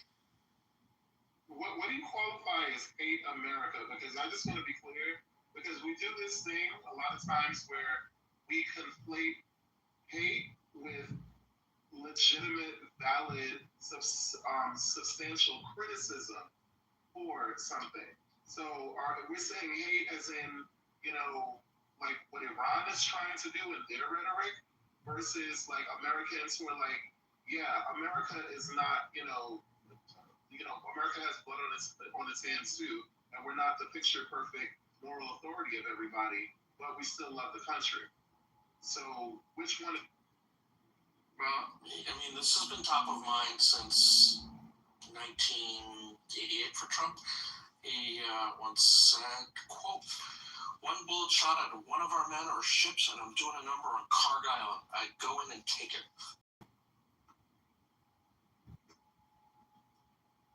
That's absolutely true, Yaakov. I remember nothing you hear coming out of that. There's nothing you hear coming out of Trump. Yeah, there's nothing you hear coming out of Trump's mouth now. Is stuff that New Yorkers have heard him saying for 50 years. Yeah, he would say, like, Iran is humiliating us, that the U.S. was weak, not responding. He favored military retaliation. He really always talked about it in the same time of sort of restoring credibility and deterrence. But you know what it is? Like, I would have and this is my general problem with Trump. Trump is all about optics and you have to separate, like, the genuine, he does this thing, like, where he kind of very, very nefariously, he puts a little bit of, like, what he knows people want, but then he shrouds it with what he feels will glorify him. Because he constantly needs to be pandered to and glorified, and everything has to be a big show, and he has to, have, like, a big party for himself, on the White House lawn and a WW, or the F thing, or whatever the kind of bullshit that he has, and show up at the FIFA games and nobody wants us here, have audacity to show up here in New York with the Knicks. What about the they FIFA definitely games? Didn't. He showed up in the FIFA games in Spain, Spain in the picture, and Spain literally cropped his orange ass out. Shout out to Spain. So the point being is that he does this thing where the reason why he even does certain things that he knows people want is purely based off of whatever he feels will make him look good, i.e. the situation in Venezuela. That was a situation that I truly believe that he did because he was told that it would be a good look for him. Was there some good that came from it? Of course. But he does not do things that he feel like will benefit people unless it also kind of makes him look good as well. Same thing, the perfect example of this is the checks that he gave with COVID. That was about stimulus checks. Yes, the PPP loans or PPP, whatever they're called. Yeah, that and like the stimulus checks, stimmies and stuff. So it's like obviously there needs to be certain things done when it comes to like the wars. Because if he had my point is this: if he genuinely was concerned about the war or not the war, the threat of Iran and certain things, there was a proper way to do this, i.e. listening to actual people, because Trump, who are qualified, because Trump has never been in the military, he has zero military experience, and he don't know shit about how to actually do these things properly, comprehensively. So what he should have actually done, listen to the grown-ups at the table who actually are experienced, and then he would have known that this was the complete wrong way to go about it. But that's not what he did. You know why? Because he always wants to put this show of force and brutality and strength, because that is his brand. His brand is brutality and force and abuse and grabbing by the pee and I'm just out male and all this bullshit. The only problem that's around the table is when it comes to Iran and the people there supposedly have done this for years, have failed miserably for 40 years. But the track record of the grown-ups and the diplomats and the people who was the commander-in-chief then. So if he's a commander-in-chief, then obviously he can galvanize the grown-ups at the table to actually do something. So it doesn't really matter what Biden did or what Biden didn't do or Obama or anybody else. He's in charge now. So my point was use those people, and then he wants to rename the Department of Defense, the Department of War. He got war. Okay, so then if you want to do I think it's kind of hard to get your allies to come fight a war with you when you spent the last year and a half tearing the ever-living shit out of it. That part. You can't really fix. That part. And again, get the people in the dark, because they would have I think everybody with every economist, what do you call it? The people who are very, very familiar with how money works and tracks, everybody told him these fucking, universal tariffs are stupid. They're not going to yield the results that you want. But they told him and they told him and they told him, and he said, you know what? Yeah, I see that this is like the intelligent,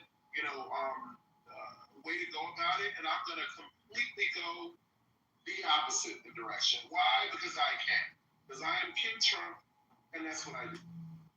Yeah, that's kind of like we allowed the imports of steel and aluminum from Asia for decades, and now our steel and aluminum industry is in free because of the trade policies. We allow people to dump aluminum into the country, which in turn puts our ability to produce things for national security we no longer have.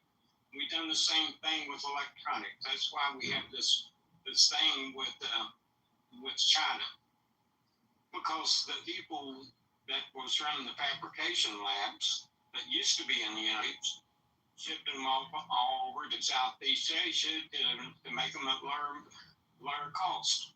So now what we have a steel industry that's almost non-functional. We have an electronics industry that if there's a burp in the supply chain, we can't even produce a truck.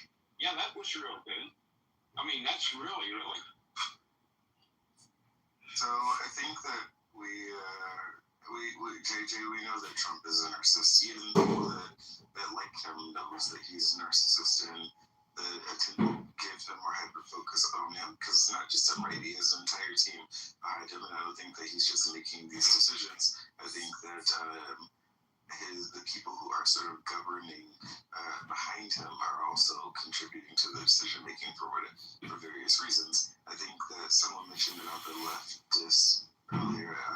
I think one of the issues that the left have is the amount of control that America has in the world, and they don't like the fact that America is sort of maintaining global stability. I think it's unfair, and that we should stay out of the global business and mind our own business and do whatever. But they don't really understand that if America weren't doing what it was doing, most of the rest of the world would just be in fire all the time. And it seems as if it is, if you watch the news, but the reality of it is it was a lot worse before the world created stability. A lot of actually staunch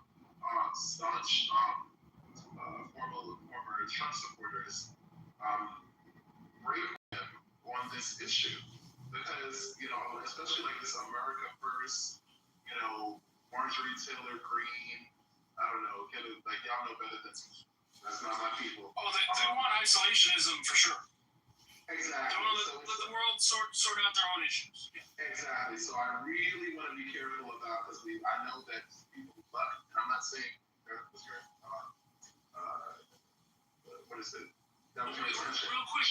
There's a contradiction in there.